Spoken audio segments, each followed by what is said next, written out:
जय हिंद दोस्तों, नमस्कार, सत श्री अकाल, राधे राधे दोस्तों। मैं आपका साथी राजकौर सिंह आ गया हूँ फिर से आपके ठीक सामने पुष्पी पादपों में लैंगिक जनन, जो कि यूपी बोर्ड की एक एक्सप्रेस सीरीज है। इस एक्सप्रेस सीरीज में हम बच्चों जानेंगे कि इस पूरे चैप्टर में क्या क्या इंपॉर्टेंट चीज है और हर एक एक पॉइंट को हम लो टू हाई जाएंगे, जिससे हमारी बोर्ड की प्रिपरेशन और अच्छे से हो पाएगी। ठीक है। अगर कोई आपको परेशानी होती है, कोई अगर आपको डाउट होती है, तो आप हमसे ज़रूर पूछ सकते हैं। मैं डिस्क्रिप्शन बॉक्स में टेलीग्राम चैनल का लिंक दे दूँगा। मैं लास्ट में अपना नंबर दे दूँगा। अगर आपको पीडीएफ चाहिए, जो भी चीज़ें मैंने पढ़ाया है, वो आप पीडीएफ डायरेक्ट हमें पा सकते हैं। तो सिंपल प्रोसेस ये है कि आप हमें डायरेक्ट डीएम कीजिए। डीएम करने के फलस्वरूप मैं आपको पीडीएफ प्रोवाइड कर दूँगा। ठीक है? तो मेरे टेलीग्राम चैनल पे आप जुड़ जाइए, वहाँ पे बहुत सारे नोट्स आपको मिल जाएँगे। इससे हर एक एग्जाम से रिलेटेड आपको अपडेट वहाँ पे मिलते रहेंगे। तो ज़्यादा समय ज़ाया ना करते हुए दोस्तों, हम लोग स्टार्ट करते हैं अपने चैप्टर को, जो कि पुष्पी पादपों में लैंगिक जनन है। तो दोस्तों चलिए हम बात करते हैं कि जो पुष्पी पादपों में लैंगिक जनन है, इसमें सबसे मुख्य बातें क्या हैं। तो इस चैप्टर में हम लोग पूरा अच्छे से फ्लावर के बारे में जानेंगे, जो यूपी बोर्ड की एक एक्सप्रेस सीरीज है। ये लेक्चर 1 होने वाली है। ऐसे पूरे जितने भी चैप्टर हैं, आपको पूरे चैप्टर को बारीक से मतलब क्रम सीक्वेंस प्रकार से समझाया जाएगा। ठीक है? इसमें नहीं है कि चैप्टर आपके कंटिन्यू चलेंगे। ठीक है? इससे आपके बोर्ड की तैयारी अच्छे से हो जाएगी। चलिए दोस्तों, हम लोग बात करते हैं कि जो जनन होती है, जनन आखिर क्या होता है। तो जनन एक ऐसी प्रक्रिया है जिसमें जीव अपने समान, जो जीव है अपने समान संतान उत्पत्ति की जो प्रवृत्ति रखते हैं, अपने जैसे संतान उत्पन्न करते हैं, इसी प्रवृत्ति को हम लोग जनन कहते हैं। और ये जो जनन होती है, इसे हम मुख्य 3 घटनाओं में विभाजित करके समझते हैं। चाहे जनन आप मानव में पढ़ें, चाहे जनन आप पादपों में पढ़ें। तो ये जो हमारा अध्याय है, इस अध्याय में हम लोग जनन पादपों में पढ़ रहे हैं, तो उसी के अनुसार हम लोग इस जनन को 3 घटनाओं में विभाजित करके समझेंगे। कि सबसे मुख्य जो घटना होती है, वो होती है साथियों निषेचन। तो निषेचन एक ऐसी प्रक्रिया होती है जिसमें नर युग्मक मादा युग्मक के साथ मिलते हैं और युग्मनज बना देते हैं। ठीक है? जो ये युग्मनज बना, यानी जो नर युग्मक बना, मादा युग्मक बना, कैसे बने, इसके पहले की घटना को हम लोग कहते हैं निषेचन पूर्व घटना, जिसे हम लोग कहते हैं प्री फर्टिलाइजेशन इवेंट्स। ठीक है साथियों? अब ये प्री फर्टिलाइजेशन इवेंट्स क्या होता है, इसके बारे में समझते हैं। तो सबसे पहले इसमें प्री फर्टिलाइजेशन इवेंट्स में हम लैंगिक अंग के बारे में पढ़ेंगे कि पादपों में क्या-क्या लैंगिक अंग होते हैं, जो कि जनन में भाग लेते हैं। तो जनन में भाग लेने वाले लैंगिक अंग, जैसे प्लांट में नर युग्मक, नर जनन अंग और मादा जनन अंग होते हैं। इनमें युग्मक जनन की प्रक्रिया होती है, जिसे हम लोग कहते हैं गैमेटोजेनेसिस।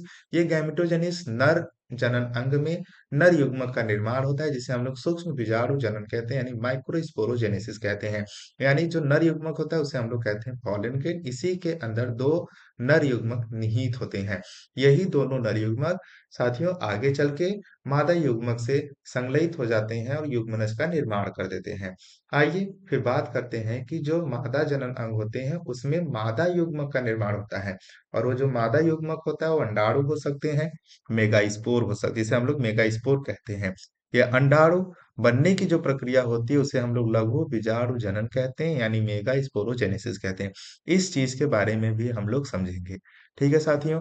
फिर अगला प्रोसेस होता है कि जब युग्मक बन गया, तो कौन सा युग्मक मादा युग्मक के पास जाएगा, किसके द्वारा जाएगा, कब जाएगा, कौन सहायता करेगा, इस प्रक्रिया को हम लोग कहते हैं परागण। ठीक है? कि अगर बारात में अगर दूल्हा को अगर दुल्हन के पास जाना है, तो गाड़ी से जाएगा, वो जहाज से जाएगा, फोर व्हीलर से जाएगा, कि पैदल से जाएगा, कि बाइक से जाएगा, या फिर बुलेट से जाएगा। ठीक है? मेरा फेवरेट बुलेट गाड़ी है। ठीक है? तो इसलिए मैं बुलेट कहा। तो अब किसके द्वारा जा रहा है, वो डिपेंड कर रहा है। तो परागण की जो प्रक्रिया होती है, जो पराग के कण होते हैं, वह अंडाणु के पास जल के द्वारा जाएंगे, हवा के द्वारा जाएंगे, पानी के द्वारा जाएंगे, या फिर किसी जानवर या किसी इंसेक्ट के द्वारा इसके पास पहुंचेंगे। यही प्रक्रिया कहलाती है परागण। इसे भी हम लोग डीपली समझेंगे। फिर निषेचन के बाद, जैसे निषेचन हो जाता है, तो क्या बनता है, युग्मनज बनता है। युग्मनज बनने के बाद क्या होता है, ये भ्रूण बनता है। भ्रूण को पोषण मिलता है और भ्रूण आगे चल के और विभाजित होके नई नई प्रकार के आवृत्ति बनाती हैं। इसे या तो ये भ्रूण सीड में परिवर्तित हो सकता है या फिर फल में परिवर्तित हो सकता है। अगर फल में परिवर्तित हो रहा है तो फल भी दो प्रकार के होते हैं, फॉल्स फ्रूट और ट्रू फ्रूट, यानी सत्य फल और असत्य फल होते हैं। सत्य फल कैसे बनता है, असत्य फल कैसे बनता है, इस चीज को भी हम लोग आगे समझेंगे। वहीं बीज की बात करें तो बीज भी एक बीजपत्री होते हैं, द्विबीजपत्री होते हैं, इसे मोनोकॉट डाइकॉट कहते हैं। इस घटना को भी हम लोग आगे पढ़ेंगे साथियों। ठीक है, चलिए आगे हम लोग अपने इस चैप्टर के बारे में पढ़ते हैं।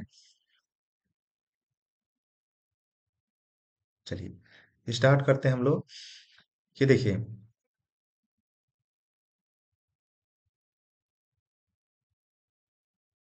देखो पुष्पी पादपों में लैंगिक जनन क्या होता है, इसके बारे में हम लोग समझेंगे कि sexual reproduction in flowering plant या प्रीफर्टिलेशन इवेंट्स। ठीक है, कि आवृतबीजी जो पादप होते हैं साथियों, उनमें जीवन काल में अत्यधिक विकसित बीजाणु स्पोरोफाइट अवस्था तथा अत्यंत कम विकसित युग्मकोद्भिद गैमेटोफाइट अवस्था पाई जाती है।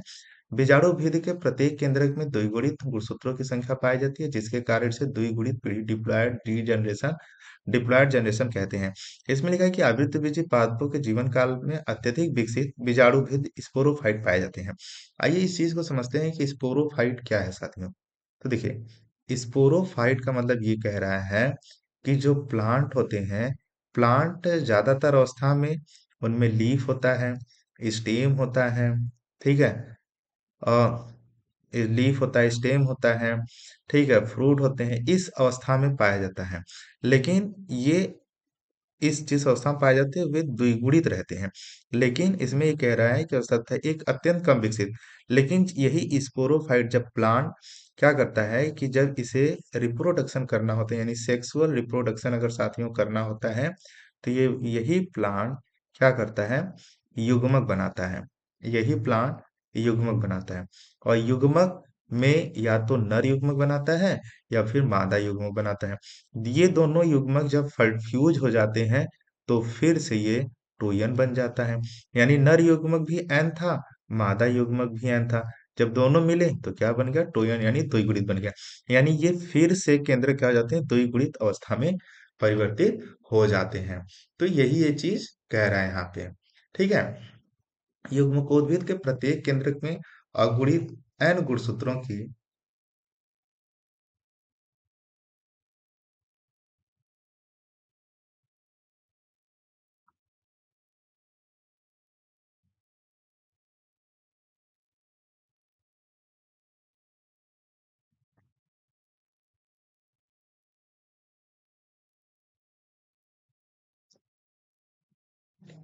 अब आइए साथ में बात करते हैं, द्विगुणित पीढ़ी कहा जाता है।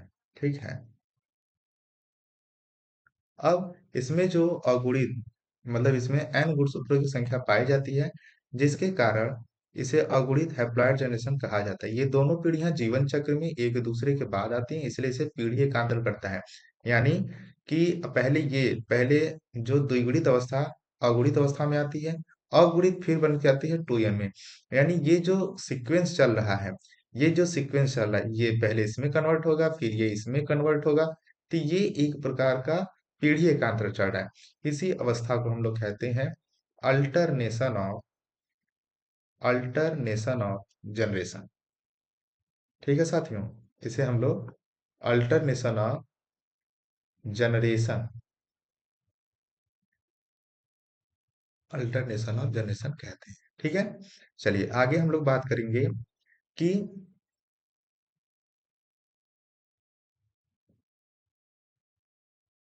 पुष्प की संरचना क्या होता है, स्ट्रक्चर ऑफ फ्लावर। तो हमारे चारों ओर अनेक प्रकार के पादप पाए जाते हैं, जिसमें अनेक छोटे छोटे पुष्प उपस्थित होते हैं, जो विभिन्न प्रकार की सुगंध, रंग एवं आकार लिए रहते हैं। पुष्प पादप का जनन अंग होता है। यह विशेष प्रकार का रूपांतरित परवल मॉडिफाइड सूट है। एक पूर्ण पुष्प में मुख्य रूप से निम्न चार चक्रीय भाग उपस्थित होते हैं, जिन्हें हम बाह्य दल पुंज यानी कैलिक्स, दल पुंज जैसे कोरोला, पुमंग यानी एंड्रोसियम, और जायांग को हम लोग गाइनोसियम कहते हैं। ठीक है साथियों, आइए हम लोग इसके बारे में अच्छे से समझते हैं। दोस्तों,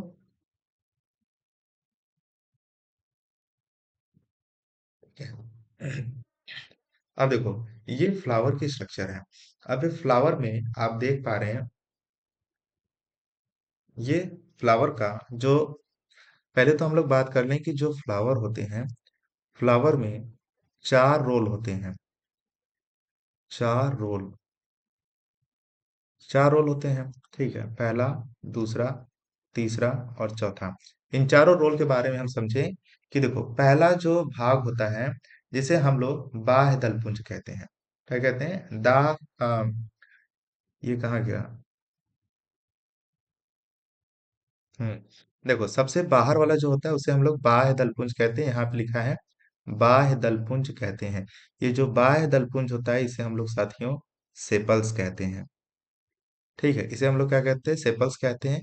सेपल्स क्या होता है? ये बाहरी चक्र होता है, इकाई बाह्यदल होता है, प्राय हरे, संयुक्त तथा क्या बाह्यदली होते हैं।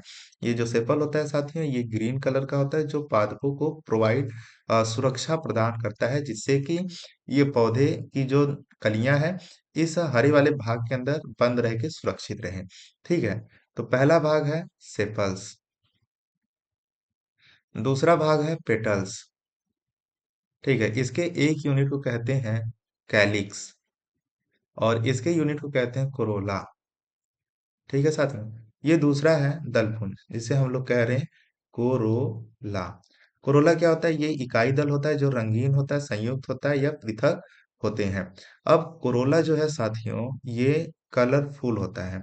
कलरफुल होने के कारण ये है कि ये जो है पॉलिनेटर, जितने भी पॉलिनेटर होते हैं पॉलिनेटर को अट्रैक्ट करता है।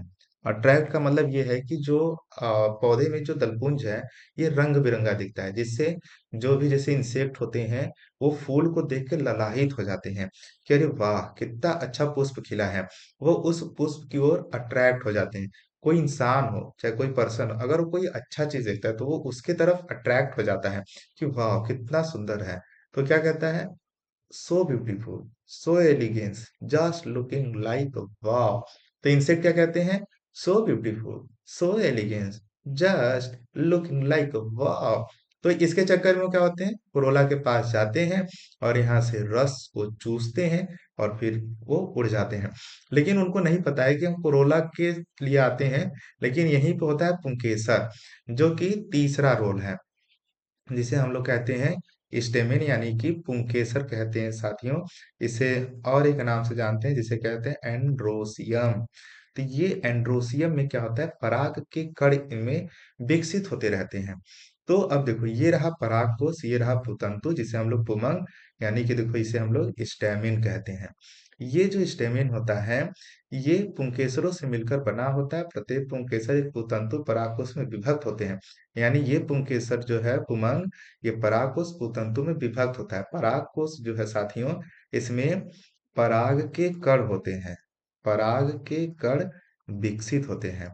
और ये जो पराग के कण विकसित होते हैं साथियों, यही आगे चल के मादा युग्मक अंडाणु से निषेचित हो जाते हैं, संगलित हो जाते हैं, जैसे युग्मनज का निर्माण होता है। ठीक है साथियों, तो ये पुंकेसर की कहानी हो गई, जो कि तीसरा रोल है। और बात करते हैं चौथा रोल, जिसे हम लोग कहते हैं स्त्री केसर यानी कि जाया। इसे हम लोग कहते हैं कार्पेल कहते हैं। ठीक है, या फिर इसे हम लोग गाइनोसियम भी कहते हैं। इसे हम लोग क्या कहते हैं? गाइनोसियम भी कहते हैं। ठीक है, और कार्पेल गाइनोसियम कहते हैं। ठीक है, और साथियों ये स्त्री केसर क्या होता है? तो ये अंडकों से मिलकर बना होता है। प्रत्येक अंडक तीन भागों वर्तिका, वर्त्याग तथा अंडाशय में विभक्त होता है। ये अंडक पृथक संयुक्त होते हैं। निषेचन के बाद बीजांड से बीज तथा अंडाशय से फल बन जाते हैं। यानी हमने आपको स्लाइड में बताया था कि जो ओव्यूल होता है, जब निषेचन हो जाता है साथियों तो ये सीड में परिवर्तित हो जाते हैं। वहीं अगर साथियों निषेचन के बाद जो ओवरी होता है ये परिवर्तित हो जाता है फ्रूट यानी कि फलों में। ठीक है दोस्तों, यही चीज कह रहा है। तो ये फूल का फोर्थ रोल है, फ्लावर का। और ये रहा बाहर पुष्प वृंद, जिसे रिसेप्टेकल हम लोग कहते हैं। पुष्पासन यानी पुष्प वृंद क्या होता है? इसकी सहायता से पुष्प शाखा से लगा होता है। यानी अगर पुष्प वृंद न हो तो ये फ्लावर क्या होता है? पौधे से अलग हो जाता है। पुष्पासन का क्या काम है साथियों? तो ये पौधे के पुष्प के भाग इस अंग पर लगे रहते हैं। जब कभी कभी आप फूल तोड़ते होंगे तो आप देखते होंगे कि फूल क्या होता है, टूट के गिर जाता है। ठीक है, तो ये पुष्पासन के कमजोर होने की वजह से होता है साथियों। ठीक है, तो हमने बोला कि जो फ्लावर होते हैं, जो साथियों फ्लावर होते हैं, हम लोग बोलते हैं कि फ्लावर के जो पुष्प होते हैं इनके दो भाग होते हैं। एक होता है सहायक सहायक भाग, और साथियों दूसरा है आवश्यक भाग।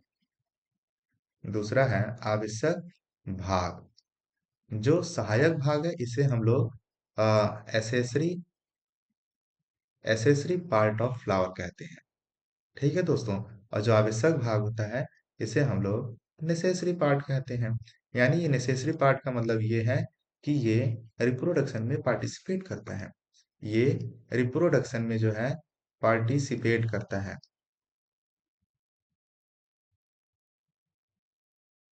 ये रिप्रोडक्शन में पार्टिसिपेट करता है।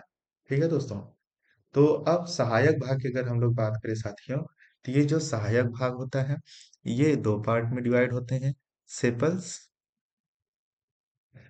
और पेटल्स। जो साथियों सेपल्स होते हैं ये हरे रंग का होता है, और जो पेटल्स होता है ये कलर्ड होता है।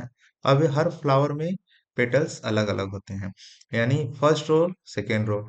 अब जो नेसेसरी पार्ट है वो स्टेमेन है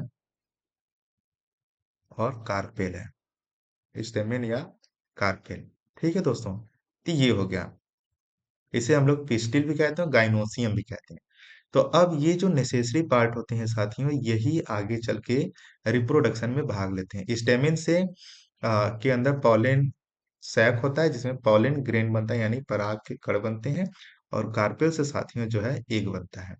ठीक है, तो ये चीजें आप समझ जाइए। तो बाह्य दलपुंज, कैलिक्स, दलपुंज, ये चीजें आप समझ गए होंगे।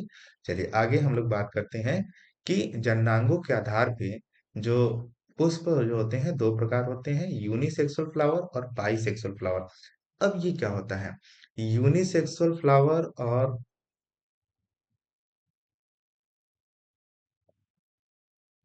एक मिनट साथी, हाँ, अगर हम लोग बात करें कि यूनिसेक्सुअल फ्लावर और बाइसेक्सुअल फ्लावर क्या होता है दोस्तों, जब पुष्प में पुंकेसर या स्त्री केसर में से कोई एक जननांग उपस्थित होता है तो पुष्प एक लिंगी कहलाते हैं। जैसे पपीता हो गया, तरबूज हो गया आदि।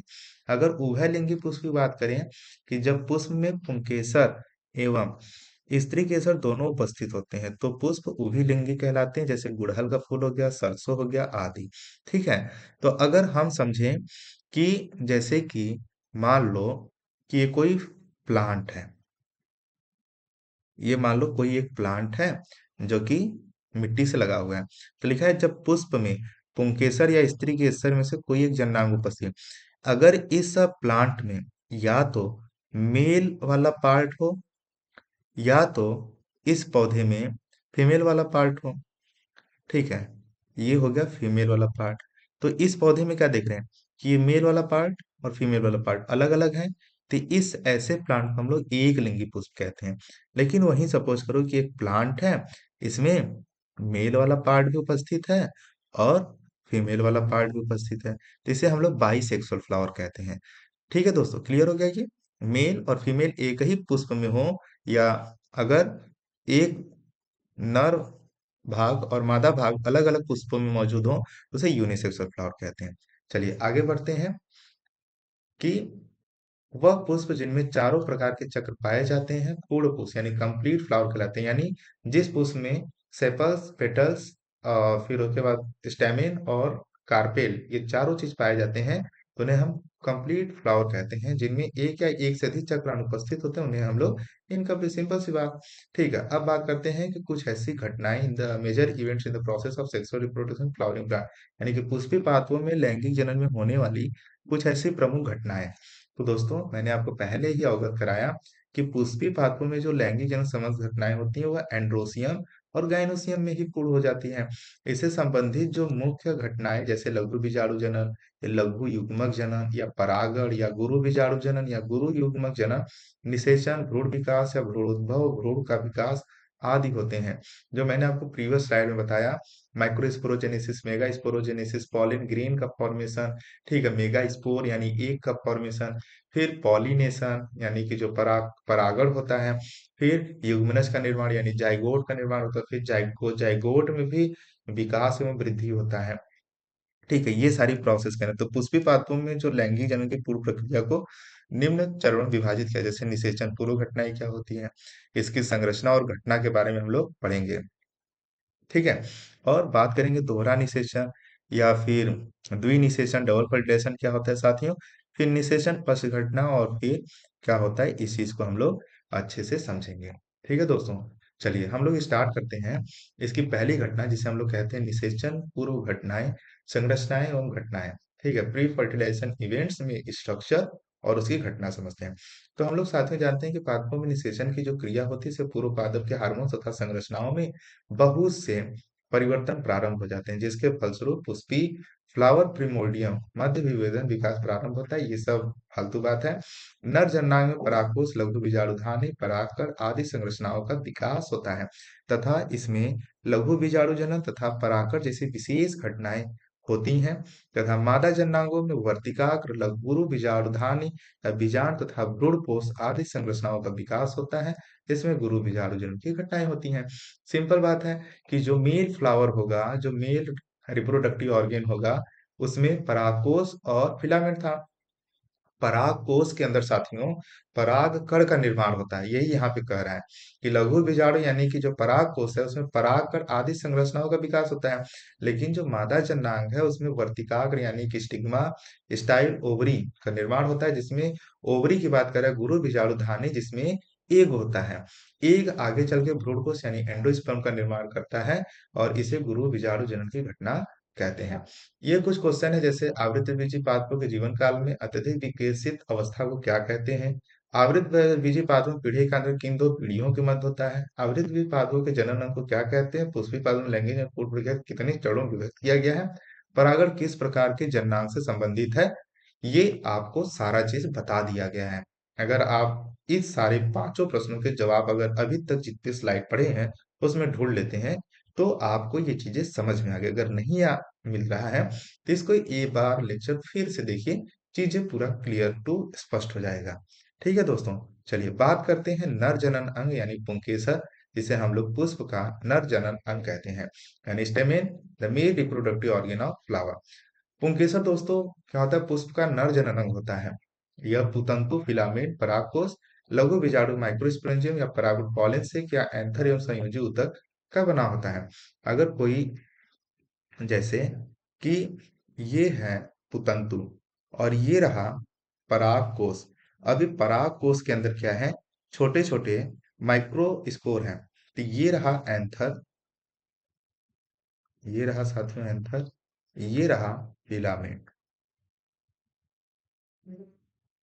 तो ये एंथर और फिलामेंट को हम लोग कहते हैं स्टेमेन। क्या कहते हैं, स्टेमेन कहते हैं। अब इसी एंथर के अंदर क्या होते हैं, पॉलन ग्रेन विकसित होते हैं। तो पॉलन ग्रेन को हम लोग दोस्तों कहते हैं लघु बीजाणु। ये जो धानी दिख रहे हैं एंथर पराग, इसे ही हम लोग कह रहे हैं लघु बीजाणु धानी। इसमें पॉलन से यानी हम लोग एंथर कहते हैं, जो कनेक्टिव टिश्यू का बना होता है, ये संयोजी ऊतक का बना होता है। ठीक है, आगे चलिए बात करते हैं पराग कोश की संरचना। तो दोस्तों अगर हम पराग कोश की संरचना की बात करें, स्ट्रक्चर ऑफ एंथर, तो परागकोश पुंकेसर का वह भाग होता है जिसमें पराग कणों का परिवर्धन एवं विकास होता है। परागकश की अगर अनुपस्थ काट दो पालियों में दिखाई पड़ती है, प्रत्येक पाली में दो लघु बीजाणुधान है। यानी सपोज करो ये पॉलन ग्रेन का परागकोश है। ठीक है, अब इस परागकोश को अब ऐसे देख रहे हैं तो इसमें दो लोब दिखाई दे रहे हैं। ठीक है, अब जब इन दोनों लोब को आप कट कर देंगे, अगर इनको ऐसे बीच से कट कर देंगे तो ऊपर से देखने पे, ऊपर से देखने पे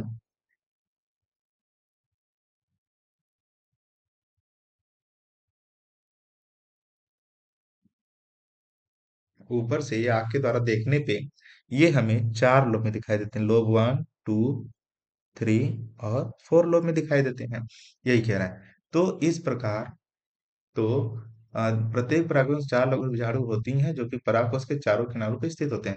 इसमें परागकण भरे होते हैं। परागकणों का निर्माण कर मात्र कोशिकाओं, सूक्ष्म बीजाणु मात्र कोशिकाओं, पॉलिन मदर सेल या माइक्रोस्पोर मदर सेल के अर्धसूत्री बीजाणु में घटित होने से होता है। तो ये गुड़ी संरचनाएं होती हैं जिन्हें माइक्रोमियोस्पोर्स भी कहते हैं।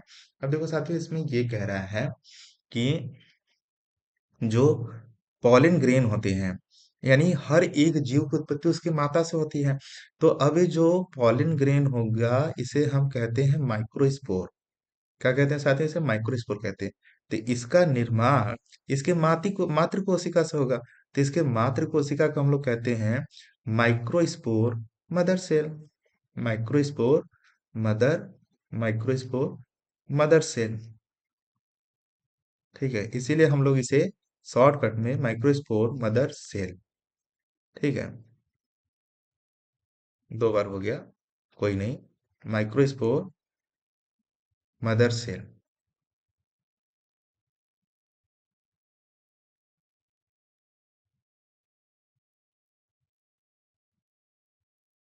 ठीक है, माइक्रोस्पोर मदर सेल हो गया यानी एमएमसी। तो अब ये एमएमसी माइक्रोस्पोर यानी कि पराग के कण बन जाएंगे। तो इसी विभाजन घटित होने से यह अवरोधित एन संरचना है। ये जो परागकण होगा ये एन बनेगा और जो एमएमसी होगा ये 2n होगा साथियों। तो इसे हम लोग क्या कहते हैं? जिन्हें हम माइक्रो मियोस्पोर्स कहते हैं। माइक्रो मियोस्पोर्स भी कहते हैं, या फिर एमएमसी कहिए या फिर माइक्रो मियो स्पोर कहिए आप। ठीक है, अब देखो, अब इस बाइलोब्ड को और जूम कर दिया गया है। इस बाइलोब्ड को और जूम करके दिखाया गया है। तो जैसे इसको जूम किया गया तो देख रहे हैं कि स्ट्रक्चर पूरा चारों लोब एकदम अलग अलग हो गया है। ठीक है, ये रहा। तो जैसे इसको जूम करते हैं, lobe one, lobe two, lobe three, फिर लोब फोर। अब इसमें पॉलन ग्रेन, अब सबसे बाहर की जो लेयर होती है उसे हम लोग कहते हैं एपिडर्मिस कहते हैं। एपिडर्मिस। मध्य परत होती है उसे हम लोग कहते हैं मिडिल लेयर। ठीक है दोस्तों, लघु बीजाणु मात्र कोशिका इसे हम लोग माइक्रोस्पोर मदर सेल या माइक्रोमियो स्पोर्स कहते हैं। ये परागकोश की भित्ति है, यानी हम लोग बोलते हैं cell wall of anther sac. ये एंथर सैक की परागकोश भित्ति है। अब इसमें क्या होगा कि अब इसमें ये जो चारों लोब थे, वन, टू, थ्री, फोर, चारों लोब में क्या होगा? ये लघु यानी एमएमसी जो होगा ये मियोसिस करेगा। मियोसिस यानी अर्धसूत्री विभाजन। जैसे मियोसिस करेगा तो ये सारे लघु बीजाणु जो हैं, ये लघु बीजाणु मात्र कोशिका से लघु बीजाणु में परिवर्तित हो जाते हैं और इसकी जो बाह्य त्वचा है वो फट जाती है और ये पराग कोश को भेदते हुए बाहर पराग के कण निकल जाते हैं। ठीक है दोस्तों, यही था। तो ये जो प्रक्रिया कहलाती है इसे हम लोग कहते हैं लघु बीजाणु जनन यानी माइक्रोस्पोरोजेनेसिस कहते हैं। तो आपसे 2 नंबर में 3 नंबर में पूछ सकता है कि माइक्रोस्पोरोजेनेसिस क्या होता है। तो इस क्रिया के अंतर्गत परागकोश तथा परागकणों का परिवर्धन होता है। परागकणों का परिवर्धन होता है। एक तरुण परागपुरुष के अनुप्रस्थ काट देखने पर पता चलता है कि वह विभिज्योतिकी मेरिस्टेमेटिक कोशिकाओं का एक समूह होता है जो बाह्य त्वचा एपिडर्मिस द्वारा घिरा होता है। बाह्य त्वचा के नीचे की अधोस्तरी कोशिका हाइपोडर्मस सेल होती है। स्पर्शरेखा गाढ़ी झिल्ली की उपस्थिति के कारण यह अन्य भागों में विभक्त हो जाती है। आइए, सबसे इंपॉर्टेंट चीज कि जो कोशिका से भिन्न हो जाती है इन्हें प्रप्रसु कोशिकाएं कहते हैं, आर्चिस्पोरियल सेल कहते हैं। प्रत्येक प्रप्रसु कोशिका परिणत विभाजन पेरिक्लाइनल डिवीजन की सहायता से विभाजित होकर बाह्य व प्राथमिक भित्ति तथा प्राइमरी पेराइटल सेल तथा भीतर के प्राथमिक को बीजाणु की संरचना कहलाती है। अब देखो दोस्तों, कैसे इसका निर्माण होता है इस चीज को समझो। कि ये समझो कि विभज्योतिकी कोशिका है जिसे हम लोग कह रहे हैं मेरिस्टेमेटिक सेल। ठीक है, विभज्योतिका कोशिका विभाजित किया और विभाजित करके ये दो कोशिकाएं में परिवर्तित हो गए। एक ऐसी कोशिका है जिसे हम लोग प्रपसु कोशिका कह रहे हैं और दूसरा है संवहन ऊतक में। जो प्रपसु कोशिका है वो अलग ही विभाजित करेगी। ठीक है, देखो अब यहाँ पे जैसे प्रपसु कोशिका अपने चारों क्या करती है, एक बाह्य त्वचा और एक प्राथमिक भित्ति कोशिका का निर्माण कर लेती हैं। डी वाले फिगर में देखो कि यहाँ पे आपको दिखाई दे रहा है रंध्रक, यानी अब ये पूरा अपने चारों ओर एक ऐसे आवरण का निर्माण कर ली जिसके वजह से आर्चिस स्पोरियल यानी प्रप्रोसो कोशिका सबसे अलग हो गया। और फिर संवहनी ऊतक आप देख रहे हैं कि बाह्य त्वचा बनाया, फिर अंतःस्तर बनाया, फिर मध्य स्तर, फिर टेपिटम की लेयर बनाया, और इसे बीच में ये जो येलो पार्ट आप देख रहे हैं, इस येलो पार्ट को हम लोग कहते हैं लघु बीजाणु मातृ कोशिका कहते हैं। और ये रहा रंध्रक, देखो ये रंध्रक अब यहाँ आ गया। ठीक है, तो अब विभाजित जो हुआ, इसमें मियोसिस होने के बाद ये लघु बीजाणु मात्र कोशिकाएं लघु बीजाणुओं में परिवर्तित हो जाती हैं। जब परिवर्तित हो जाती हैं तो ये परागकोश को फाड़ के पराग के कण बाहर निकल जाते हैं। इसी प्रक्रिया को हम लोग कहते हैं परागकण। इसी प्रक्रिया को हम लोग लघु बीजाणु जनन कहते हैं। ठीक है, अब दोस्तों बात कर लें कि टेपिटम की एक ऐसी लेयर होती है जो बहुत महत्वपूर्ण भूमिका निभाती है इस लघु बीजाणु मात्र कोशिका को विभाजित होने के दरमियान इसे जितनी भी ऊर्जा एनर्जी की आवश्यकता पड़ रही थी, यह टेपिटम की लेयर उसे ऊर्जा प्रदान कर रहा था, जिससे ये लघु बीजाणु मात्र कोशिका विकसित हुआ और लघु बीजाणुओं में परिवर्तित हो सका। ठीक है, उम्मीद करते हैं कि ये चीजें आपको समझ में आई होंगी। बाकी ये सब चीजें आपको समझने की जरूरत नहीं है। हाँ देखो, यहाँ से समझने की टेपिटम परागकोश की एक कोश की अंतर्भित्ति है, जिसकी कोशिकाएं बड़ी लंबी व अंतर समसूत्री विभाजन द्वारा पॉलीप्लाइड हो जाती हैं, बाद में नष्ट होकर लघु बीजाणुओं को पोषण देने का कार्य करती हैं। तो ये चीज बस आप याद रखिए कि टेपिटम नष्ट लघु बीजाणुओं को पोषण देने का कार्य करती है। ठीक है साथियों, तो ये चीज आप इतना याद रखिए। तो यहाँ से पूरा नर युग्मक जनन यानी कि जिसे हम लोग लघु बीजाणु जनन कहते हैं वो खत्म हो गया। अब यहाँ पे प्रथम प्राइमरी माइक्रोस्पोरोजिनस कोशिका, ये पढ़ने की जरूरत नहीं है।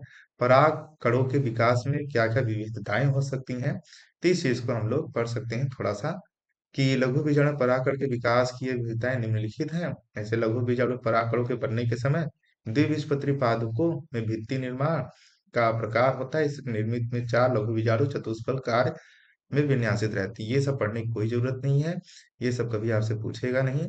ठीक है, जो हमारे काम का चीजें हैं उस चीज को हम लोग पढ़ लेते हैं। परागकोश का स्फुटन, यानी कि यहाँ पे मैंने ये बताया कि जब तक ये परागकोश के ये भित्ति फटेंगे नहीं, तब तक पराग के कण बाहर नहीं निकलेंगे। जब बाहर नहीं निकलेंगे तो कैसे फिर ये वर्तिकाग्र पे पहुंचेंगे। तो ये कह रहा परागकोश का स्फुटन हो जाएगा, परागकोश बाहर निकल जाएंगे। फिर अब ये इंपॉर्टेंट चीज है कि लघु बीजाणु या नर युग्म को भी यानी पराग कण के स्ट्रक्चर के बारे में पढ़ना है। तो आइए बढ़ते हैं। लघु बीजाणु या पराग कण, जिसे हम लोग नर युग्म कोद्भिद की प्रथम कोशिका कहते हैं, जो सामान्यतः एक कोश की अगुणित गोलाकार अंडाकार तथा दो स्तरीय भित्तियों से ढकी संरचना होती है। अब अगर ये पूरा हम लोग बात कर रहे हैं कि ये पूरा है पॉलिन ग्रेन, ये पूरा स्ट्रक्चर जो देख रहे हैं आप, इसे हम लोग कहते हैं पॉलन ग्रेन। अब ये जो पॉलन ग्रेन है दोस्तों, पॉलन ग्रेन के चारों ओर ये देखो यहाँ पे ये आवरण पाई जा रही है। पॉलन ग्रेन के चारों ओर एक आवरण पाई जा रही है। ठीक है, ये तो अब ये देख रहे हैं कि इसके अंदर वाली जो भाग है इसे हम लोग रिक्तिका कह रहे हैं। ठीक है, बाह्य चोल यानी इसे हम लोग ये रिक्तिका यानी वैक्यूल,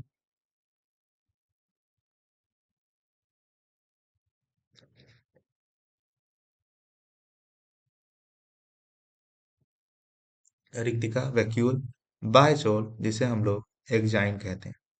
शायद ये कलर आप लोग को न दिख रहा हो, मैं दूसरा कलर ले लेता हूँ जो डार्क एक्जाइम। अंतःचोल जिसे हम लोग कहते हैं एंटाइन। ठीक है, एक्जाइम और भीतर की ओर, हाँ, बाहर की ओर बाह्य चोल, अंदर की ओर एंटाइन होता है। और ये रहा पराग नलिका कोशिका यानी pollen tube cell. Pollen tube cell, ठीक है। नली केंद्रक जिसे हम लोग कहते हैं वेजिटेटिव सेल, वेजिटेटिव न्यूक्लियस या ट्यूब न्यूक्लियस भी कहते हैं। ये रहा जनरेटिव सेल। वेजिटेटिव सेल आगे चल के पॉलीट्यूब का फॉर्मेशन करती है साथियों। जनरेटिव सेल जो है ये आगे चल के दो नर युग्मकों का निर्माण करती हैं। ठीक है। और ये रहा जनन छिद्र। जनन छिद्र बहुत इंपॉर्टेंट चीज है, यहीं से पॉलिन ट्यूब बाहर निकलती है।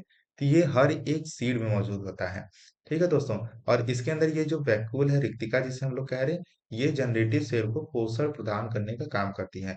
ये नली केंद्रक या वर्धि केंद्रक या पराग नलिका जो कोशिका होती है, ये तभी सक्रिय होती है पॉलिन ट्यूब बनाने के लिए, जब ये पराग की कण वर्तिकाग्र पे पहुंच जाए। जैसे ही वर्तिकाग्र पे पहुंचते हैं, वैसे वर्तिकाग्र कुछ केमिकलों का स्रावण करती है, और वही केमिकलों के द्वारा क्या होता है, ये पॉलिन ग्रेन वहां पहुंचते हैं। और पॉलिन ग्रेन पहुंचने के बाद ये वर्धि कोशिका यानी पराग नलिका कोशिका या नली केंद्रक कोशिका ये सक्रिय हो जाते हैं और पॉलिन ट्यूब का निर्माण कर देते हैं। ठीक है दोस्तों। इसमें सबसे इम्पोर्टेंट चीज ये जानना है कि आ, कि इसमें जो पराग कणों का साइज होता है वो 20 से 50 माइक्रोमीटर का होता है। सबसे छोटे आकार के जो परागकण होते हैं मायोसोटिस एलोट्रोसिस, जो कि 10 माइक्रोमीटर के होते हैं। तथा सबसे बड़े आकार के जो परागकण होते हैं मिराबिलिस जलापा 200 माइक्रोमीटर के होते हैं। तो ये चीज आप अच्छे से याद रखिए। ये आप चीज याद रखिए। मा, आ, मायोसोटिस एले एल्पेस्ट्रिस मायोसोटिस एल्पेस्ट्रिस जो 10 माइक्रोमीटर के होते हैं। और सबसे बड़ा पॉलन ग्रेन मिराबिलिस जलापा होता है जो 200 माइक्रोमीटर के होते हैं। परागकण में दो लेयर होते हैं, बाह्य चोल, अंतःचोल। बस ये जानना है कि जो बाह्य चोल होता है ये मोटा खुरदुरा होता है, एक विशेष रासायनिक पदार्थ जिसे स्पोरोपोलिनीन का बना होता है जिसे हम लोग कहते हैं। ठीक है। और अंतःशोल जो होता है ये पतला एवं कोमल झिल्ली सदृश होता है जो परागकण के जीव द्रव्य को ढके रहता है। यह मुख्यतः पेक्टोसेलुलोज का बना होता है। तो आप याद रखिए, बाह्यशोल जो एक्साइन होगा स्पोरोपोलिनीन, और अंतःशोल यानी इंटाइन जो होगा वो पेक्टोसेलुलोज से बना होगा साथी में। ठीक है। आइए, अब आगे हम लोग को ये पढ़ना है कि नोट पॉइंट पढ़ लेते हैं कि युग्मकोद्भिद यानी जितने भी गैमेटोफाइट प्लांट होते हैं, जो टेपिटम की कोशिकाएं होती हैं, उत्पन्न जो प्रोटीन पराग कणों के बाह्य चोल में उपस्थित खाली स्थान में भरे रहते हैं, ये प्रोटीन पराग स्त्री के पारस्परिक क्रिया पॉलिन पिस्टिल इंटरेक्शन उत्पन्न करते हैं तथा निषेचन वर्तिकाग्र और कंपेटिबल स्टिग्मा को पहचानने में काम करते हैं। यानी साथ में ये कह रहा है कि जो पॉलिन ग्रेन होते हैं, पॉलिन ग्रेन पॉलिन ग्रेन के अंदर जो आप यहाँ पे देख रहे हैं, जो टेपिटम की लेयर थी, जब पॉलिन ग्रेन बन रहा था उसके मात्र कोशिका के पास पॉलिन ग्रेन बन रहा था, तो टेपिटम की एक लेयर थी अंदर की तरफ। वो टेपिटम की लेयर क्या करती है कि जैसे ही पराग के कण वर्तिकाग्र पे लैंड करते हैं, तो लैंड करने के दरमियान क्या होता है कि उसके द्वारा एक प्रोटीन सिक्रेट की जाती है जो स्टिग्मा पहचानती है, और स्टिग्मा पहचानने के बाद उस परागकण को आदेश देती है कि अब तुम पॉलिन ट्यूब का फॉर्मेशन कर सकते हो और पॉलिन ट्यूब को हमारे अंडाशय तक पहुंचा सकते हो। तो ये अट्रैक्शन जो होती है, इंट्रैक्शन, उसे हम लोग कहते हैं पॉलिन पिस्टिल इंट्रैक्शन कहते हैं। ये पॉलिन और स्टिग्मा के बीच इंट्रैक्शन चलता है, जिसे हम लोग बातचीत भी कह सकते हैं अपने भाषा में।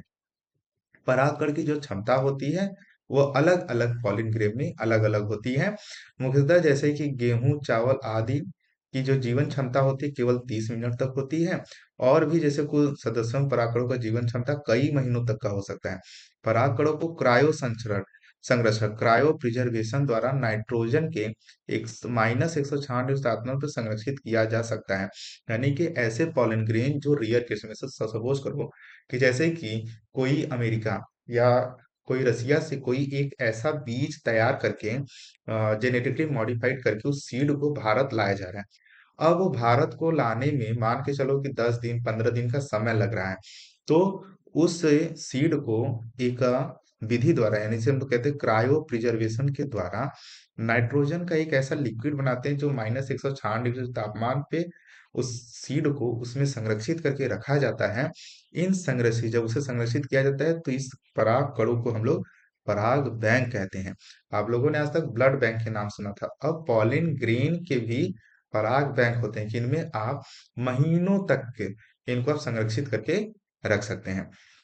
कहा जा सकता है इन भंडारित परागकणों का उपयोग फसल प्रजनन में आवश्यकता अनुसार किया जा सकता है। ये तो पॉलिन ग्रीन के केस में हो गया। आप लोग एक एक्टर प्रियंका चोपड़ा का नाम सुनेंगे। प्रियंका चोपड़ा ने, उनकी जो माता जी हैं, वो एक गायनेकोलॉजिस्ट हैं, ठीक है। तो उनकी माता खुद डॉक्टर हैं। तो प्रियंका चोपड़ा ने, मैंने भी सुना है कि प्रियंका चोपड़ा ने भी अपने 32 साल से लेकर 35 साल के बीच में अपने जो अंडाणु निकले थे उनके, उसको प्रिजर्व करके रखा था, ठीक है। फिर उसी अंडाणु से उनका जो बच्चा है वो बच्चा सही है, ठीक है। जेनेटिकली उसमें डिसऑर्डर कम पाए जाते हैं, तो ऐसे प्रिजर्वेशन किए जाते हैं। तो ये तो ह्यूमन में तो कॉमन था, प्लांट में अब ये कॉमन हो चुका है। प्लांट के में जो रखा जाता है परागकण को, उसे हम लोग कहते हैं परागकण, ठीक है। चलो, लघु युग्मक जनन यानी माइक्रोगैमेटोजेनेसिस क्या होता है कि जो परागकण होते हैं उसमें भी जो जनरेटिव सेल होता है वो कैसे विभाजित होता है, ठीक है। तो इसमें हम लोग बात कर लें कि जो कायिक कोशिका होता है पॉलन ट्यूब के फॉर्मेशन में हेल्प करता है, जनन कोशिका जो होता है जनरेटिव सेल कहलाती है, जो कि नर युग्मक को बनाने में काम करता है, जिसे हम लोग कहते हैं माइक्रोगैमेटोजेनेसिस यानी लघु युग्मक जनन। तो इसमें लिखा है जो कायिक कोशिका होती है साथियों, इस कोशिका का आकार बड़ा होता है। प्रारंभ में इसका केंद्र गोलाकार होता है, जो बाद में अनियमित आकार का हो जाता है। जैसा इसमें विभिन्न कोशिकांगों के आकार एवं संख्या में वृद्धि हो जाती है। कायिक कोशिका से बाद में पराग नलिका पॉलन ट्यूब का निर्माण होता है। ये याद रखो कि पॉलन ट्यूब के अंदर दो प्रकार की कोशिकाएं होती हैं, कायिक कोशिका, जनन कोशिका। कायिक कोशिका पॉलन ट्यूब का निर्माण करती है, जो जनन कोशिका होती है जिसे हम लोग जेनेटिव सेल कहते हैं, प्रारंभ में लेंस के आकार की होती है, जो बाद में गोलाकार हो जाती है। सामान्यतः यह लंबी होकर क्रीमी रूप दिखाई देती है। इसका लंबा आकार पराग नलिका में इसकी गति को सरल बना देता है, ठीक है। अब द्वितीय चरण में देखो इसमें क्या है, ये देखो आप देख रहे हैं। तो ये पॉलिन ग्रेन है, ठीक है। कोशिका द्रव है, इसमें अंतःचोल है, बाह्यचोल यानी एग्जाइन इंटाइन है, जनन छिद्र है और केंद्रक है। धीरे धीरे विकास किया, वृद्धि किया, जिसकी नली वर्धी कोशिका है। ये देखो धीरे धीरे इसके अंदर के जो न्यूट्रिएंट मटेरियल को खा पी के बड़ा हो रहा है। तो जनन कोशिका धीरे धीरे क्या कर रहा है, विभाजित करना शुरू कर दिया। तो यहाँ पे देखो क्या है, कैलोस भित्ति बना लिया।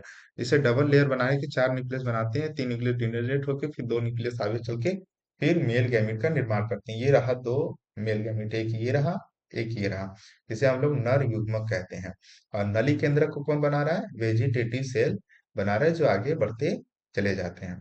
तो सेकेंड स्टेज में यह चरण परागकण के बाद संपन्न होता है।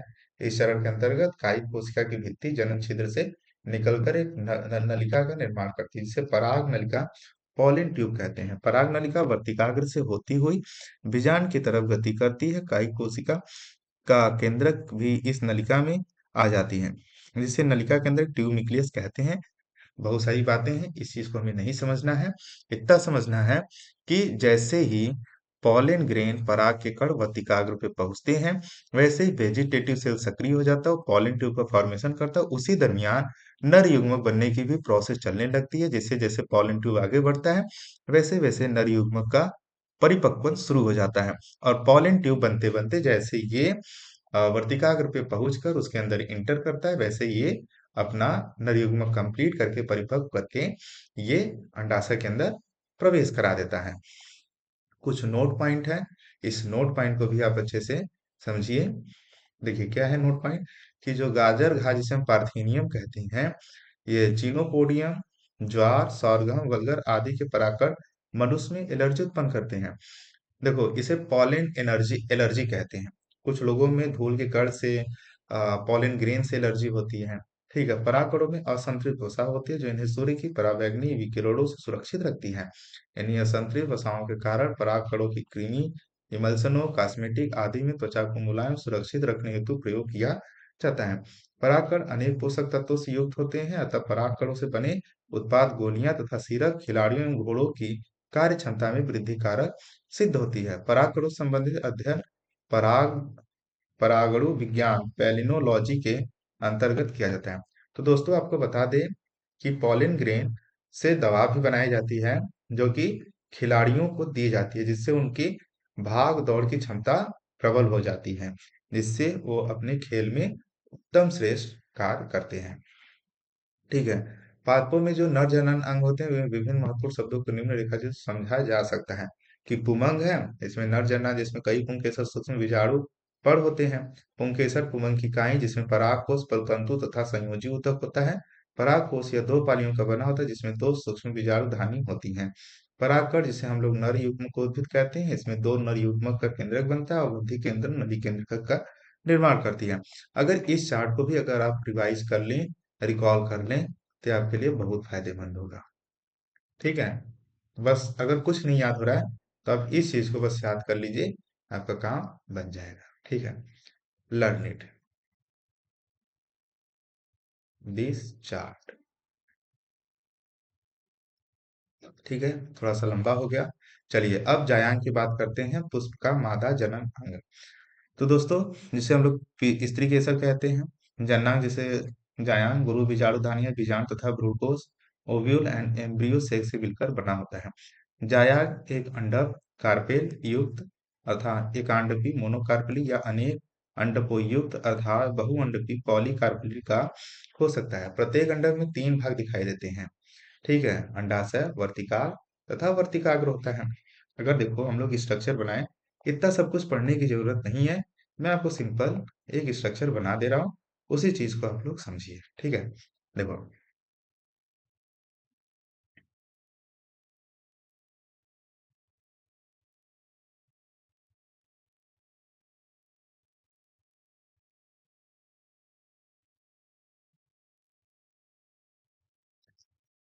थोड़ा सा गड़बड़ हो गया, कोई नहीं। ये रहा उस कार्पेल का स्टिग्मा, स्टाइल, और इसे हम लोग कहते हैं ओवरी। इसी ओवरी के अंदर सर्कल फॉर्म का होता है, जिसे हम लोग कहते हैं ओव्यूल। ओव्यूल में साथियों अगर हम लोग बात करें तो चार प्रकार की कोशिकाएं होती हैं। ठीक है, पहला जो कोशिका होती है उसे हम लोग एंटीपोडल सेल कहते हैं, एंटीपोडल सेल कहते हैं। दूसरा जो होता है उसे हम लोग ध्रुवी केंद्रक यानी पोलर न्यूक्लियाई, या फिर इसे हम लोग सेंट्रल सेल कहते हैं, सेंट्रल सेल भी कहते हैं। तीसरा है एग सेल, जिसे हम लोग अंडाणु कोशिका कहते हैं। और जो चौथा है उसे हम लोग कहते हैं सिनर्जिड सेल, सिनर्जिड सेल। ठीक है, तो अब ये ओवरी के अंदर ओव्यूल का निर्माण कैसे हुआ, इस प्रक्रिया को हम लोग समझेंगे। और जो अंडाणु बनने की जो प्रक्रिया होती है, इसे हम लोग गुरु बीजाणु जनन कहते हैं। ठीक है, इसी चीज को समझना है। ठीक, तो ये मादा जनन अंग के भाग हैं, इसी को बस हमें समझना है कि क्या होते हैं। देखो, अंडाशय के भीतर एक बहुत छोटी गोलाकार संरचना पाई जाती है, जिन्हें हम बीजांड ओव्यूल या गुरु बीजाणुधानी मेगा स्पुरम कहते हैं। ये वर्तिकाग्र हो गया, पराग नलिका हो गया, ये देखो वर्तिका हो गया, निभाग, बीजांड का अंडाशय, भ्रूणपोष, ध्रुवी केंद्रक, अंड समुच्चय, नर युग्मक, पुष्पासन। ठीक है, ऐसे इसमें इंटर किया, ये देखो पॉलिन ट्यूब इंटर करा और इसमें नर युग्मक को छोड़ देता है। ठीक है, इसी चीज को हम लोग पढ़ना है, यानी स्ट्रक्चर ऑफ ओव्यूल को समझना है। बीजांड एक छोटी संरचना है जो बीजांड फॉनिकल या फ्यूनिकुलस तरह बीजांड से जुड़ी होती है, ये वाली पार्ट। ठीक है, जुड़ी बीजांड का वह भाग जिसमें बीजांड वृत्त जुड़ा होता है नाभिका कहलाता है। बीजांड के भीतर का अधिकांश भाग जो विद्युतीय कोशिकाओं पैरेन्काइमेटस सेल का बना होता है, जिन्हें बीजांड का न्यूसेलस कहते हैं। यह दो आवरणों से ढका होता है। अध्यावरण इसे इंटुगमेंट कहते हैं, अंदर के छोटे रंध्र से जोड़कर चारों ओर घेरे रहता है। इस रंध्र को बीजांडद्वार माइक्रोपाइल कहते हैं। बीजांडदार सिरे के ठीक विपरीत स्थित भाग निभाग चलाजा होता है। बीजांड के मध्य एक थैलीनुमा संरचना भ्रूणपोष एम्ब्रियो से उपस्थित होती है, जिसे मादा युग्म को भी यानी फीमेल गैमेटोफाइट कहते हैं। ये सेल की बात कर रहा है। ठीक है, ये पूरा निभाग हो गया, ये बीजांडदार हो गया, ये बीजांड वृंत हो गया, और ये भ्रूण कोष है। इस एम्ब्रियो सेक के अंदर चार प्रकार की कोशिकाएं होती हैं। प्रतिमुख कोशिका को हम लोग कहते हैं एंटीपोडल सेल, एंटीपोडल सेल। भ्रूण कोष को हम लोग एम्ब्रियो सैक कहते हैं दोस्तों। ठीक है, बीजांड काय को हम लोग न्यूसेलस कहते हैं। ठीक है, निभाग को हम लोग चलाजा कहते हैं। इसे हम लोग बीजांड और माइक्रो पाइलर इंड कहते हैं। ठीक है, ध्रुवीय केंद्रक को हम लोग सेंट्रल सेल कहते हैं, सेंट्रल सेल, या फिर हम लोग इसे पोलर न्यूक्लियाई भी कहते हैं, पोलर न्यूक्लियाई भी कहते हैं। ये है एग सेल।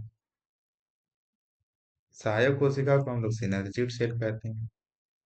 तो आपको पूरा एक अंडाशय की संरचना को यानी बीजांड की जो लंबवत काट का रेखीय प्रदर्शन है, इसको पूरा आप याद कर लीजिए। ठीक है, ऐसे लेयर बना लीजिए। ठीक है, और इसमें तीन ऐसे लेयर को दिखा दीजिए जो इंटुगमेंट करें। बीजांड वृंत का मतलब है इंटीगुमेंट, इंट्यूगुमेंट कहलाती है। ठीक है, तो ये इसके भाग थे। अब बीजांड से संबंधित कुछ अन्य संरचनाएं, ये चीज आपको नहीं देखने हैं, इसके बारे में ना समझो। 1 मिनट थोड़ा हमें समय दीजिए।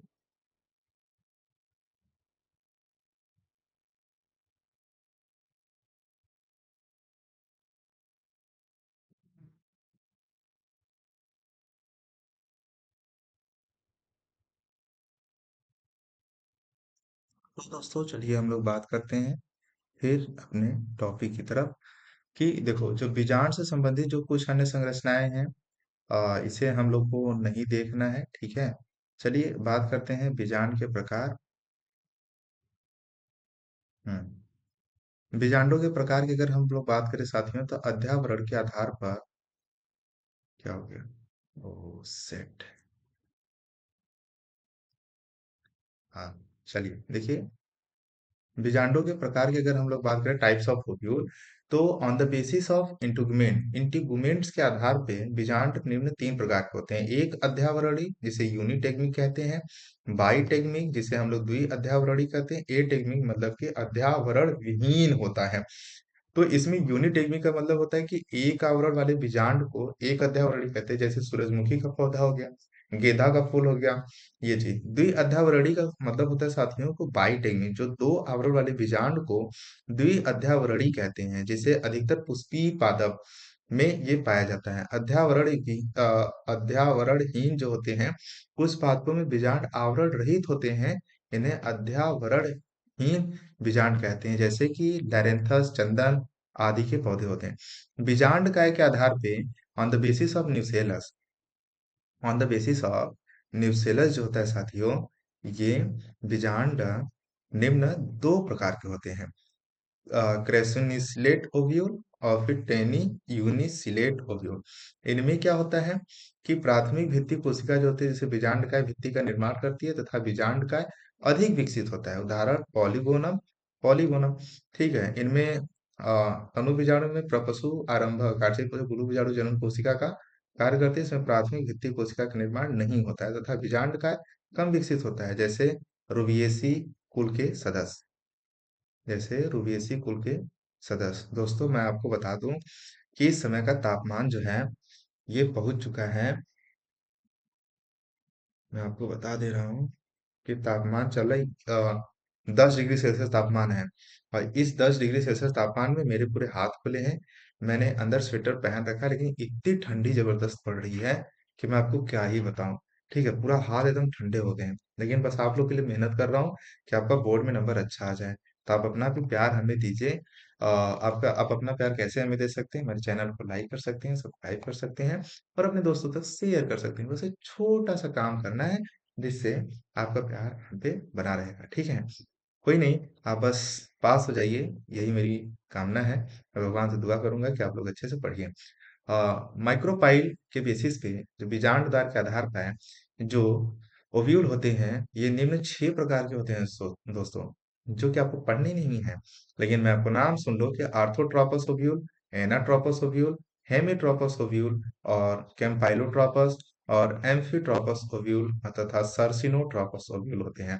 चलो पढ़ ही लेते हैं कि ऑर्थोट्रोपस ओव्यूल में इस बीजांड में निभाग, बीजांड वृंत और बीजांड द्वार एक सीधी रेखा में होती है, जैसे रूमेक्स पॉलीगोनम पौधे में। एनाट्रोपस ओव्यूल मटर, सेम, चना आदि में होती है। हेमिट्रोपस ओव्यूल रैननकुलेसस फैमिली जो होते हैं मेंबर, उनमें होता है। कैम्पाइलोट्रोपस जो होते हैं दोस्तों, ये लेग्यूमिनेसियस क्रूसिफेरी पौधों के सदस्यों में पाई जाती है। एम्फीट्रोपस जो होते हैं साथ ही लेमना और पॉपी पौधों में पाए जाते हैं। सर्सिनोट्रोपस जो है अपोन्सिया नामक पौधे में पाए जाते हैं। ये देखो, ये पहले वाला यानी कि आर्थोट्रोपस का एग्जाम्पल हो गया, और ये एनाट्रोपस का एग्जाम्पल हो गया, और जो तीसरा है ये हेमिट्रोपस का एग्जाम्पल हो गया। कैसे ये ओव्यूल, इसकी स्ट्रक्चर पाए जा रहे हैं। ठीक है, तो ये निम्न इसके स्ट्रक्चर है। आइए हम लोग बात करते हैं जो हमारा मेन टॉपिक है मेगा स्पोरोजेनेसिस। इस चीज को हम समझते हैं, एग्जाम में इससे 2 नंबर या 3 नंबर के क्वेश्चंस आ सकते हैं, जो कि आपको आना बहुत जरूरी है। ठीक है, आइए समझते हैं कि गुरु बीजाणु मात्र कोशिका जो होता है, इसे मेगा स्पोर मदर सेल कहते हैं, में अर्धसूत्री विभाजन होने के फलस्वरूप दीर्घ बीजाणु या गुरु बीजाणु बनने की जो प्रक्रिया होती है, उसी को हम लोग गुरु बीजाणु जनन मेगा स्पोरोजेनेसिस कहते हैं। इस प्रक्रिया में बीजांडकाय की अधोस्तरीय हाइपोडर्म कोशिका आकार में बड़ी होकर अन्य कोशिकाओं से भिन्न हो जाती हैं, जिसे हम लोग प्राथमिक प्रपस्व कोशिका प्रीमोर्डियल आर्चिस्पोरियल सेल कहते हैं। ठीक है, फिर वही घटना। अब इसमें समझते हैं कैसे इसमें विकास होता है। ठीक है, अब देखो ये प्राथमिक भित्ति कोशिका जो होती है, यह आकार में देखो प्राथमिक प्रपसु कोशिका होती है, यह आकार में वृद्धि करती है, 2 सेल में विभक्त हो जाती है। इसे प्राथमिक भित्ति कोशिका कहते हैं और प्राथमिक बीजाणु जनन कोशिका कहते हैं। भित्ति कोशिका तो सेम रहती है, लेकिन जो गुरु बीजाणु मात्र कोशिका वो बहुत सारे सेल का निर्माण करने लगती है। जैसे गुरु बीजाणुओं का जो लंबवत चतुष्क होता है, ऐसे लंबवत वो विभाजित कर जाते हैं, और ये भित्ति कोशिका बाहर से प्रोटेक्शन का काम करती है। और जो नष्ट हो जाते हैं गुरु बीजाणु, मतलब इसमें से जो बनते हैं सारे नष्ट हो जाते हैं, एक बचता है, और एक ही गुरु बीजाणु बनने की जो प्रक्रिया होती है उसे हम लोग कहते हैं गुरु बीजाणु जनन कहते हैं। आइए समझते हैं गुरु बीजाणु के बाद। अभी हम लोग एम्ब्रियो से की बात नहीं कर रहे हैं। 3 नष्ट हो जाने के बाद जो एक बचता है, वही आगे चल के ये पूरा एम्ब्रियो सेक का निर्माण करता है। देखो जो बचा उसे नष्ट हो जाए, ये सब नष्ट हो गए, एक बचा आकार में अपने साइज को बढ़ा लिया। जब अपनी आकार साइज में क्या हो रहा है भाई?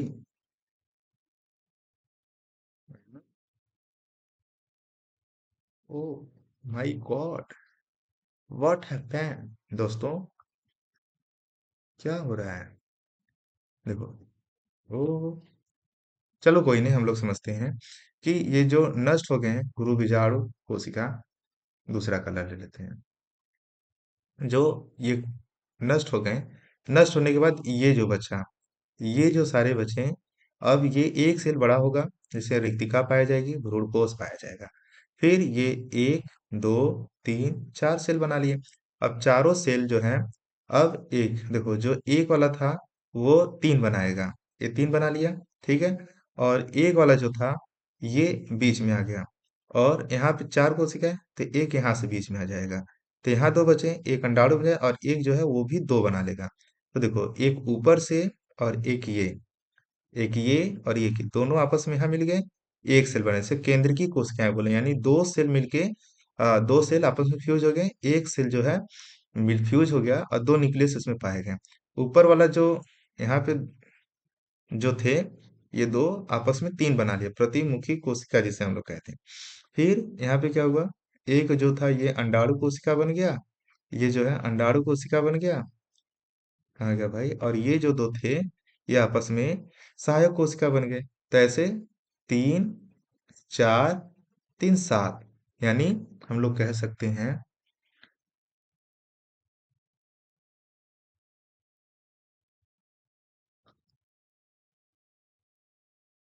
हम लोग कह सकते हैं, हम्म,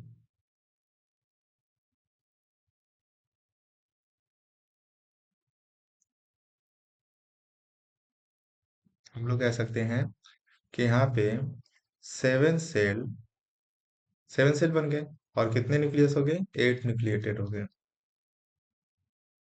ठीक है, अब देखो ये जो प्रतिमुख कोशिका है, 2 सेल हैं, सॉरी 3 सेल हैं, तो इनमें न्यूक्लियस कितना होगा? 3 न्यूक्लियस होगा।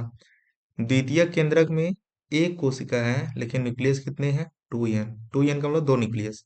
सहायक कोशिका कितने हैं? 2 सहायक कोशिका हैं, और न्यूक्लियस भी कितने हैं? 2 हैं। अंडाणु कोशिका में 1 कोशिका है, और इसमें न्यूक्लियस कितने हैं? 1 है। तो आप काउंट कर लो कि सेल कितने हैं। तो 3 4 2 6 1 7, कितने हो गए? 7 सेल हो गए। और न्यूक्लियस गिन लो, 3 न्यूक्लियस, 2 न्यूक्लियस, 5 5 2 7, 7 8, 8 न्यूक्लियस हो गया ना। तो प्रिय साथियों, आप इस चीज को याद रखो कि जो मेच्योर द्विबीजपत्री जो पादप होते हैं, जो अधिकतर पुष्पी पादप होते हैं, ठीक है, उनमें जो उनकी कोष होती है, वह 7 से 8 न्यूक्लिएटेड भी कहलाती है, यानी 7 कोशिकी 8 केंद्रकीय भ्रूण कोष कहलाती है, जो परिपक्व हो जाते हैं। ठीक है, तो ये चीज आप याद रखें। ब्रूड फोर्स के प्रकार की हम लोग बात कर लेते हैं कि ब्रूड फोर्स के कितने प्रकार होते हैं। चलिए हम लोग ब्रूड फोर्स के प्रकार पढ़ लेते हैं। तो ब्रूट फोर्स के प्रकार के अगर एमबीडी टाइप्स ऑफ एम्ब्रियोसेक की बात करें, तो पी माहेश्वरी ने 1904 में भारतीय पादप भ्रूण विज्ञान इंडियन एम्ब्रियो के जनक कहा जाता है इन्होंने। इन्होंने ब्रूट फोर्स को निम्नलिखित भागों में बांटा गया, जैसे एक बीजाणु भ्रूण को मोनोस्पोरिक एम्ब्रियोसेक, जिसे पॉलीगोनम टाइप कहते हैं।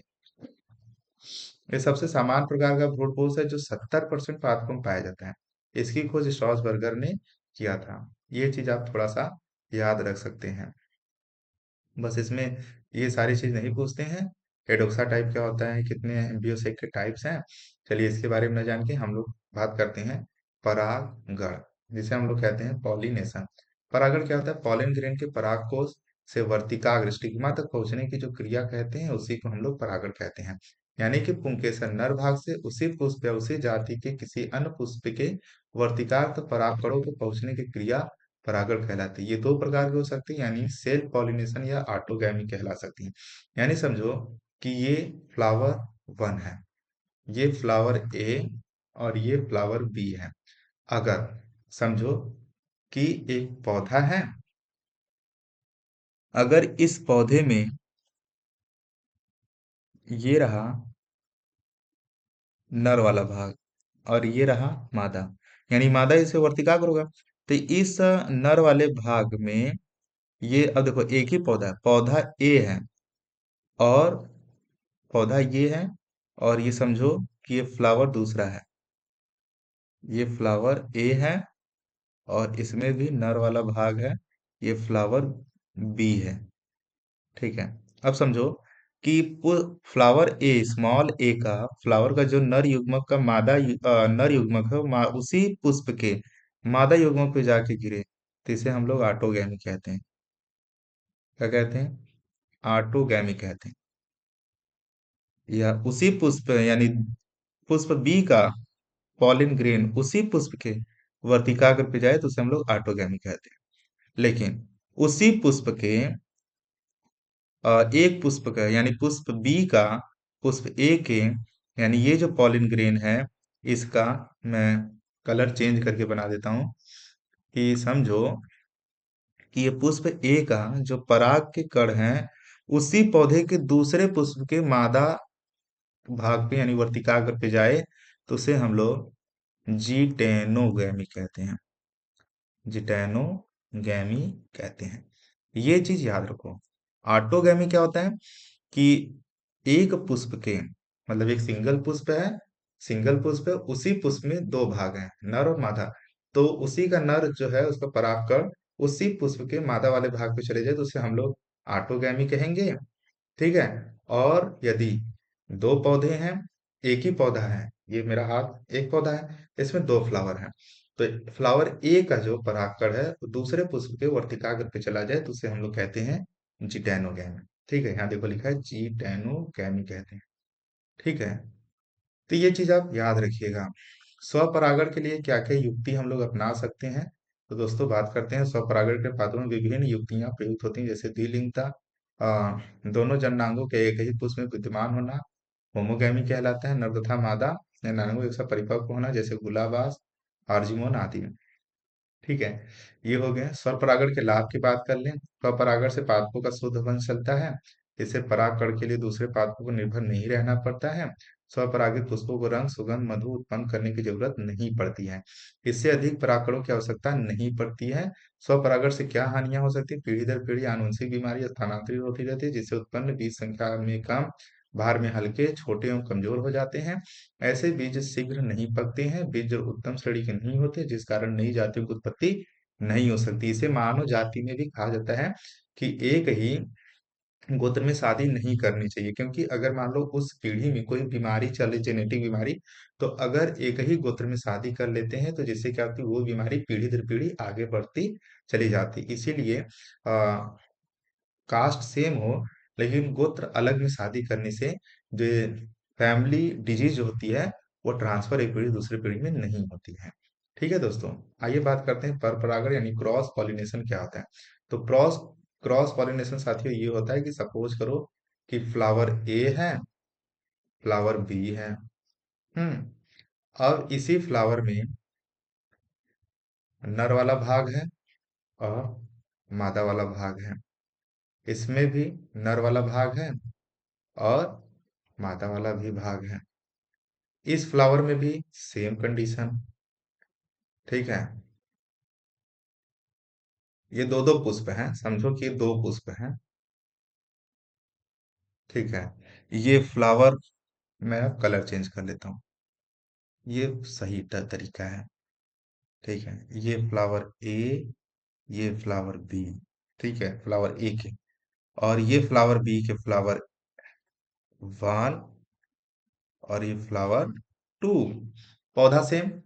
अब समझो कि अगर फ्लावर ए का जो फ्लावर बी है, पौधा ए के फ्लावर बी का नर से परागकण पौधे बी के फ्लावर वन के वर्तिकाग्र पे जाके गिरे, ऐसे परागण को हम लोग पर परागण कहते हैं। या फिर फ्लावर ए का परागकण जो है वह पौधे बी के फ्लावर वन के वर्तिकाग्र पे जाके गिरे, इसे हम लोग पर परागण करते हैं। यानी ए और बी, ए का परागकण बी वाले पौधे के किसी पुष्प के वर्तिकाग्र गिरे से हम लोग पर परागण कहेंगे। या पौधा बी का परागकण पौधे ए के, चाहे फ्लावर ए चाहे फ्लावर स्मॉल बी के वर्तिकाग्र पे गिरे, इसे भी हम लोग पर परागण कहेंगे। बस, तो ये सब पढ़ने की जरूरत है ही नहीं। जब परागकण समान जाति के दूसरे पादपों के मध्य दूसरी जाति के पादपों के मध्य होता है तो इस प्रकार का परागकण पर परागण या पर निषेचन जीनोगैमी कहलाता है। इस परागण में दोनों पुष्प अलग अलग पादपों पर, देखो लिखा है, इस परागण में दोनों पुष्प अलग अलग पादपों पर, अलग अलग पादपों पर क्या होते हैं, प्रेजेंट होते हैं, लगे रहते हैं। पुष्प एक लिंगी या द्विलिंगी भी हो सकते हैं। एक लिंगी पादपों में पुष्पों में केवल पर परागण ही संभव हो सकता है। यही तो हो गया, पौधा ए, पौधा बी, इसका फ्लावर ए, ये बी, ये वन, ये टू, मैंने डायग्राम जैसे होता है। ये देखो, ये देखो भाई, ये देखो, है ना। चलो, अब पर परागण के लिए क्या क्या युक्ति अपना सकते हैं, इसे हम लोग नहीं पढ़ेंगे, हम लोग आगे बढ़ते हैं। ठीक है, अब पर परागण से क्या विधियां हैं, कौन कौन सी विधि द्वारा हो सकता है। तो वायु परागण के द्वारा हो सकता है, इसे हम लोग एनिमोफिली कहते हैं। जैसे मक्का में वायु परागण के द्वारा होता है। ठीक है, और किस में होता है, आइए बात कर लें। पुष्प, वायु परागित पुष्प क्या विशेषता है, पुष्प छोटे आकर्षण रहित होते हैं, पादप प्राय एकलिंगी होते हैं, दल बाह्य दल अनुपस्थित आते हैं, छोटे होते हैं, परागकण उसमें प्रचुर मात्रा में परागकण उपस्थित होते हैं, परागकण छोटे सुस्त हल्के होते हैं, पुंकेसर के पुतंतु लंबे व पतले होते हैं। जंतु परागण के द्वारा होता है, उसे हम लोग जूफिली कहते हैं। ठीक है, जिसमें कीट परागण के द्वारा हो सकता है। पुष्पों में पर परागण कीटों की सहायता से हो सकता है। ठीक है, हाँ, विशेषता क्या है कि आकार में बड़े होते हैं, मकरंद जैसे नेक्टर पाए जाते हैं। प्रमुख कीट एवं उनके परागित पुष्प जैसे मधुमक्खी, मक्खी, खर्रा, सुल, तितली, इन सब के द्वारा भी पर परागण होता है। पक्षी के द्वारा परागण होता है, उसे ऑर्निथोफिली कहते हैं। ठीक है, घोंघा के द्वारा परागण होता है, उसे मेलिकोफिली कहते हैं, मेलियोफिली। चमगादड़ द्वारा होता है, काइरोप्टेरोफिली कहते हैं। रेफ्लेक्सिया एक ऐसा पौधा है जिसमें सड़ते हुए मांस की गंध तथा काली एरम के पुष्प में मनुष्य के मल के समान गंध आती है, जिस कारण कई प्रकार की मक्खियां इनकी ओर आकर्षित होती हैं। मकरंद का स्राव एक विशेष ग्रंथि मकरंद नेक्टरी से होता है, कभी कभी दलपुंज के अंदर भी विद्यमान होते हैं। छोड़ो, जल परागण हाइड्रोफिली के द्वारा, जल परागण को हम लोग हाइड्रोफिली कहते हैं। ठीक है, और जल परागित पुष्प की क्या विशेषता होनी चाहिए, तो पुष्प छोटे होने चाहिए, रंगीन होते हैं, गंधहीन तथा मकरहीन होते हैं, पुष्प प्राय एक लिंगी होते हैं। ठीक है, पर परागण से क्या लाभ होता है दोस्तों, पर परागित पुष्प से बनने वाले फल बड़े एवं स्वादिष्ट होते हैं तथा इनमें बीजों की संख्या अधिक होती है। पर परागण से उत्पन्न बीज भी बड़ी स्वस्थ एवं अच्छी नस्ल वाले होते हैं, इनमें संकर ओज हाइब्रिड बीगर होता है। इन बीजों से उत्पन्न पादप भी बड़े स्वस्थ एवं सक्षम होते तथा इनमें प्रतिकूल परिस्थितियों का सामना करने की अधिक क्षमता होती है। पर परागण द्वारा रोग अवरोधक जातियां तैयार की जा सकती हैं। पर परागण द्वारा पादपों की नई जातियां उत्पन्न होती है, जिसमें नए गुणों का समावेश होता है। इस विधि से पादपों के हानिकारक गुणों को पृथक किया जाता है इसमें संतति में जीवन संघर्ष की अपार क्षमता विकसित होती है। क्या हानि हो सकती है? परपरागण की क्रिया बाह्य साधन जैसे वायु, जंतु आदि पर निर्भर करती है, जिसके कारण यह अनिश्चित होता है। ठीक है, परपरागण में पुष्पों को दूसरे पुष्प पर निर्भर रहना पड़ता है। तो ऐसा परपरागित पुष्पों, विशेषकर वायु परागित पुष्पों का अधिक संख्या में नष्ट हो जाते हैं, क्योंकि पुष्पों की परागित करने में थोड़े से ही परागकण काम में आते हैं, इनका अधिकांश भाग नष्ट हो जाता है। परपरागित बीज सदैव संकर होते हैं। स्वर परागण अंतर परागण में क्या अंतर है, ये आप देख लीजिएगा। ठीक है, चलिए नेक्स्ट हम लोग बात करते हैं कृत्रिम हाइब्रिडेशन क्या होता है। तो ये मेंडल चाचा ने इस पे बहुत काम किया था, जिसमें हम लोग को पढ़ना है विपुंसन क्या होता है। इमेस्कुलेशन एक ऐसी प्रोसेस होती है जिसमें बंध्याकारक कहते हैं पौधे के द्विलिंगी पुष्पों के परागकोशों को उनकी कलिका स्थिति में ही चिमटी से निकाल जाता है। इस पुष्प का मादा जनक के रूप में चयन किया जाता है। यानी एक प्लांट है, उसमें नर वाला भाग हो, मादा वाला भाग है। ठीक है, नर वाले भाग को काट दो, तो पौधे में केवल मादा वाला भाग बचेगा। यानी इस पौधे को हम लोग बनाना है, मादा जनक के रूप में चयन किया जाता है। तो इस प्रोसेस को हम लोग कहते हैं इमैस्कुलेशन। थैलीकरण यानी बैगिंग क्या कहते हैं? इस बैगिंग गोरा वस्त्राकरण भी कहते हैं। इस क्रिया में विपुंसी इमैस्कुलेटेड एवं सामान्य दोनों प्रकार पुष्पों को पॉलीथीन आदि के थैलों से अनिश्चित परागकणों द्वारा पुष्प वर्तिका संदूषण रोकने हेतु ढक दिया जाता है। जब इच्छित पुष्प विपुंसित वर्तिका परिपक्व होते हैं तो उन पर इन्हें इच्छित पुष्प परागकणों को छिड़क दिया जाता है और पुष्पों को पुनः आवृत किया जाता है। ठीक है, यानी समझो इसमें मेल है, फीमेल है, दोनों को थैली से बंद कर दो। इसे हम लोग बैगिंग कहते हैं। बस, इससे ज्यादा इस चीज को नहीं समझना है। अब दोस्तों बात करते हैं निषेचन क्या होता है। निषेचन एक ऐसी प्रक्रिया होती है जिसमें नर एवं मादा दोनों युग्मकों का संयोजन एवं संयुग्मन की क्रिया निषेचन कहलाती है। पुष्पीय पात्र में क्रिया परागकणों द्वारा निर्मित होता है। इसमें युग्मन तथा बीजांड में स्थित अंड कोशिका के संयोजन द्वारा होती है। इस घटना को सर्वप्रथम स्ट्रासबर्गर ने सन 1884 में बताया था। इसमें अगुणित नर तथा मादा युग्मक संयोजन के फलस्वरूप द्विगुणित टू एन युग्मनज बनता है, जिसमें बीजाणु पीढ़ी की मात्र कोशिका कह सकते हैं। पुष्पीपाद बीजांड अंडाशय के अंदर स्थित होते हैं, जो वर्तिकाग्र से पर्याप्त दूरी पर स्थित होते हैं। इसी कारण परागकण प्रत्यक्ष रूप से बीजांड के संपर्क में नहीं आ पाते हैं। परागकण क्या करता है? ये जर्मिनेशन करता है पॉलिन ग्रेन स्टिग्मा के ऊपर, यानी लैंड करता है।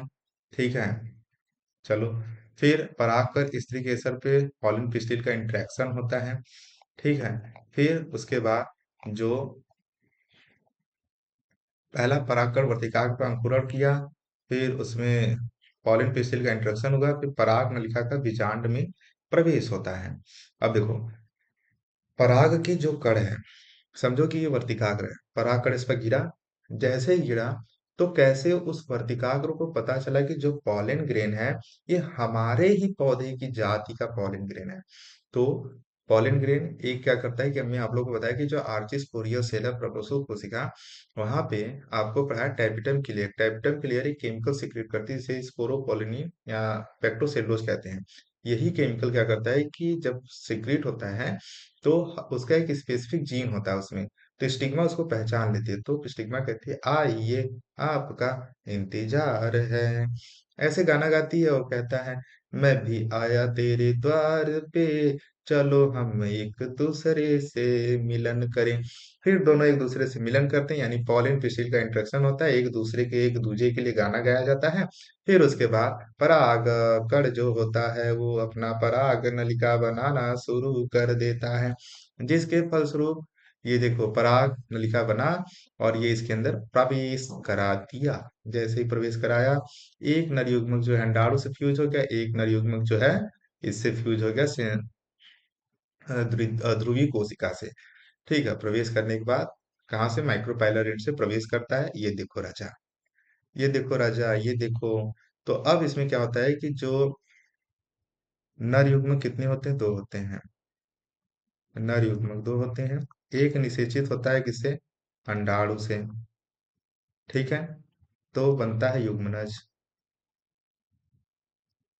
और एक जो नर युग्मक होता है वह फ्यूज करता है सेंट्रल सेल से, जो बनाता है भ्रूण कोश। क्या बनाता है? भ्रूण कोश, जिसे हम लोग कहते हैं एंडोस्पर्म। तो इस द्विबीजपत्री पादपों में दो नर युग्मकों का दो अलग अलग कोशिकाओं से निषेचित होने की प्रक्रिया द्विनिषेचन कहलाती है। द्विनिषेचन की खोज एस जी नवासिन 1800 में फ्रिटिलेरिया तथा लीलियम नामक पौधे में की, जबकि संयुग्मन की खोज स्ट्रॉसबर्गर ने की थी। द्विनिषेचन आयुर्वेद की प्रमुख विशेषता है। प्राय विभिन्न पौधों में परागकण निषेचन के बीच 2 से 25 घंटे का अंतराल होता है एवं त्रिक संलयन अंडकोशिका में नर युग्मक से संयोजन से पहले होता है। क्या इसका महत्व है? समझते हैं कि इसके द्वारा नर जनन के विलक्षण भ्रूणपोष में जाते हैं जो भोजन संग्रह में उपयोगी होते हैं। भ्रूणपोष के निर्माण को सुनिश्चित करता है तथा इसका निर्माण भ्रूण निर्माण प्रारंभ को पूर्व शुरू हो जाता है। कायिक निषेचन तथा त्रिक संयोजन भ्रूणपोष की वृद्धि और निर्माण के लिए स्टिमुलस प्रदान करता है। परागकण और निषेचन में क्या अंतर है? ये चीज आप देख लीजिए कि परागकण में क्या होता है कि परागकणों पर वर्तुलाकार पहुंचने की क्रिया परागण कहलाती है, लेकिन निषेचन की प्रक्रिया क्या होती है? नर तथा मादा युग्मों का संयुग्मन निषेचन कहलाता है। अनेक माध्यमों से होता हुआ, जैसे वायु, जल, कीट आदि जैसे माध्यम की आवश्यकता नहीं होती। यह क्रिया बीजांड के बाहर होती है तथा यह बीजांड के अंदर होता है। यह बाह्य एवं भौतिक प्रक्रिया है, यांत्रिक एवं जैविक प्रक्रिया है। ठीक है, यहाँ पे आपको पूरा द्विनिषेचन नर एवं मादा युग्मकों के संलयन की पूरी कहानी दी हुई है, जो मैंने आपको बता दिया कि जैसे वर्तिकाग्र पे पॉलिन ग्रेन पड़ता है मेरे साथियों, तो इसमें दो कोशिका होती हैं, वेजिटेटिव सेल, ठीक है, generative cell. Vegetative cell pollen tube बनाती हैं, ठीक है, और जो जनरेटिव सेल होती हैं साथियों, ये दो मेल यानी दो नर युग्मक बनाती हैं। तो इसमें से जो दो नर युग्मक होते हैं जो मैंने बताया, एक जाके एग से मिलन करेगा, दोस्ती करेगा, और एक जाके एंडोस्पर्म सॉरी सेंट्रल सेल से यानी ध्रुवीय केंद्रक से सेंट्रल सेल से जाके निषेचित किया। तो ये एन था, ये भी एन था, ये एन था, ये टू एन था। तो ये दोनों मिले तो टू एन बना, ये दोनों मिले तो थ्री एन बना। तो इस प्रकार के निषेचन को हम लोग त्रिक संलयन भी कहते हैं, यानी तीन न्यूक्लियस का निषेचन हुआ, इसलिए हम लोग त्रिक संलयन तथा दोहरा निषेचन भी कहते हैं। ये सारे प्रश्न दिए गए हैं, जिससे आप ये सारे टॉपिक को पढ़ के इस प्रश्नों का उत्तर जवाब दे सकते हैं। इसी के साथ हमारा निषेचन पूर्व घटना तथा निषेचन की पश्च घटना की जो कहानी थी वो खत्म हो गई। जैसे कुछ क्वेश्चन, टैपिटम पराकोष की अंतर्वृत्ति है। उत्तर, टैपिटम पराकोष की अंतर्वृत्ति एक उसकी है, इसके ऊपर 1 से 5 मोटा स्तर होता है। तो ये सारे प्रश्न है दोस्तों। चलिए हम लोग अपने हम लोग आगे निषेचन पश्च घटना के बारे में पढ़ते हैं, जो कि अलग पीडीएफ में मैंने उसे कंक्लूड किया है। अब पुष्पी पाठों में हम लोग पढ़ेंगे कि जो लैंगिक जन्म की जो प्रक्रिया, जो निषेचन पश्च घटना होती है, उसमें क्या होता है। तो जाइगोट बन गया है, अब जाइगोट के बाद क्या होगा, भ्रूण का विकास या भ्रूण उद्भव की प्रक्रिया होगी। तो द्विबीजपत्री भ्रूण का विकास, इसमें हम लोग को पढ़ना है। ये सब हम लोग को इतना डीप नहीं पढ़ना है, हम लोग इस चीज को पढ़ लेते हैं कि एक बीजपत्री भ्रूण का विकास कैसे होता है। तो एक बीजपत्री दूसरे पात्र को भ्रूण के विकास की प्रारंभिक अवस्थाएं समान होती हैं, केवल बाद की विकास अवस्था में एक बीजपत्री भ्रूणों में कुछ अंतर दिखाई देता है। एक बीजपत्री भ्रूण के विकास का अध्ययन लुलुजा फ्रास्टेरी नामक पाठ्यक्रम में क्या क्या इतना डीप नहीं पढ़ना है, ये आपसे नहीं पूछेगा। भ्रूण कोश का विकास भी नहीं पूछता है, भ्रूण कोश का फंक्शन पूछ सकता है कि ये जो एम्ब्रियो, जो भ्रूण बन रहे हैं, भ्रूण को बनने में भ्रूण कोश क्या करता है कि पोषण प्रदान करने का काम करता है। ठीक है, हम लोग को पढ़ना क्या है आगे मैं बता रहा हूँ अभी आप लोग को। आ, हाँ, बीज का निर्माण कैसे होता है, साथ में इस चीज को पढ़ लो कि द्विनिषेचन की क्रिया के फलस्वरूप बीजांड में कई परिवर्तन होते हैं तथा बीजांड बीज में परिवर्तित हो जाता है। बीजांड यानी ओव्यूल की बात कर रहे हैं, ये बीजांड यानी ओव्यूल की, दोनों आवरण से बीजावरण सीड कोड का निर्माण होता है। बाह्य आवरण से बीज जो टेस्टा तथा अंत आवरण से अंतःकवच का निर्माण होता है। बीजांड बीजांड वृत्त से जिस स्थान पर जुड़ा होता है वह एक चिन्ह नाभिका हाइला कहलाता है। ठीक है, ये चीज। भ्रूण कोश तथा भ्रूण कोश में क्या अंतर है, ये यहाँ पे समझो। भ्रूण कोश जो है अगुणित रचना होती है, लेकिन भ्रूण कोश जो होता है ये त्रिगुणित होती है। ये संलयन के बाद बनते हैं, संलयन के पहले की भाग है। यह बीजांड के अंदर पाया जाता है, लेकिन यह बीजों के अंदर स्थित है। यह निषेचन क्रिया से पूर्व निर्मित होता है, यह निषेचन क्रिया के पश्चात निर्मित। इसमें भोजन संचित नहीं होता, इसमें भोजन संचित रहता है। ठीक है, भ्रूण कोश का निर्माण क्रिया से दीर्घ बीजाणु से होता है। इसका निर्माण द्वितीय केंद्रक तथा नर युग्मक के संयोजन से प्राथमिक भ्रूण कोश केंद्रक से होता है। बीजों की प्रकरण डिस्पर्सन ऑफ सीड की बात कर लें। देखो ये सीड का एक शेप है। मैं आप लोग को एक बाहरी बता देता हूँ कि जैसे दोस्तों देखो ये सीड है, ठीक है। सीड के चारों ओर जो आवरण होती है इसे हम लोग कहते हैं टेस्टा, ठीक है। क्या कहते हैं इसे? टेस्टा कहते हैं। और दोस्तों मैं आपको बता दूं कि ये जो सीड होते हैं, सीड से एक भाग होता है जो सूर्य की रोशनी की तरफ मूव करता है, जो सूर्य की रोशनी की तरफ मूव करता है, ठीक है। और एक भाग होता है जो सूर्य से रोशनी से दूर भागता है, जो कि नीचे चल के रूट का फॉर्मेशन करता है। तो ये जो दोनों भाग कहलाते हैं, इसे हम लोग कहते हैं प्लीम्यूल, और इसे हम लोग कहते हैं रेडिकल। इसे हम लोग कहते हैं रेडिकल कहते हैं। प्लीम्यूल आगे चल के stem, leaf, fruit, seed, etc का निर्माण में हेल्प करता है। रेडिकल आगे चल के रूट के फॉर्मेशन में हेल्प करता है। यानी ये फिर धरती की ओर जाता है, प्लीम्यूल जो है सूर्य के प्रकाश की ओर गति करता है। तो एक सीड की ये बहुत बड़ी कहानी है, ठीक है, जिसे आप याद रखेंगे। ठीक है, बीज के निर्माण के महत्व के बारे में अगर हम लोग बात करें तो बीज का निर्माण का क्या महत्व है। आ, जैसे आप लोग जानते हैं कि बीज के निर्माण की प्रक्रिया विविध पात्रों में एक अत्यंत महत्वपूर्ण अनुकूलन है। बीजों के अंदर भ्रूण जीवित होते हुए भी सक्रिय अवस्था में नहीं होते हैं तथा प्रसूत अवस्था में रहते हैं। ठीक है, ये एक बीज की कहानी है। भ्रूण तथा बीज में क्या अंतर है, इस चीज को आप रीड कर सकते हैं, उतना इम्पोर्टेंट नहीं है। हाँ इम्पोर्टेंट है, फल का निर्माण कैसे होता है।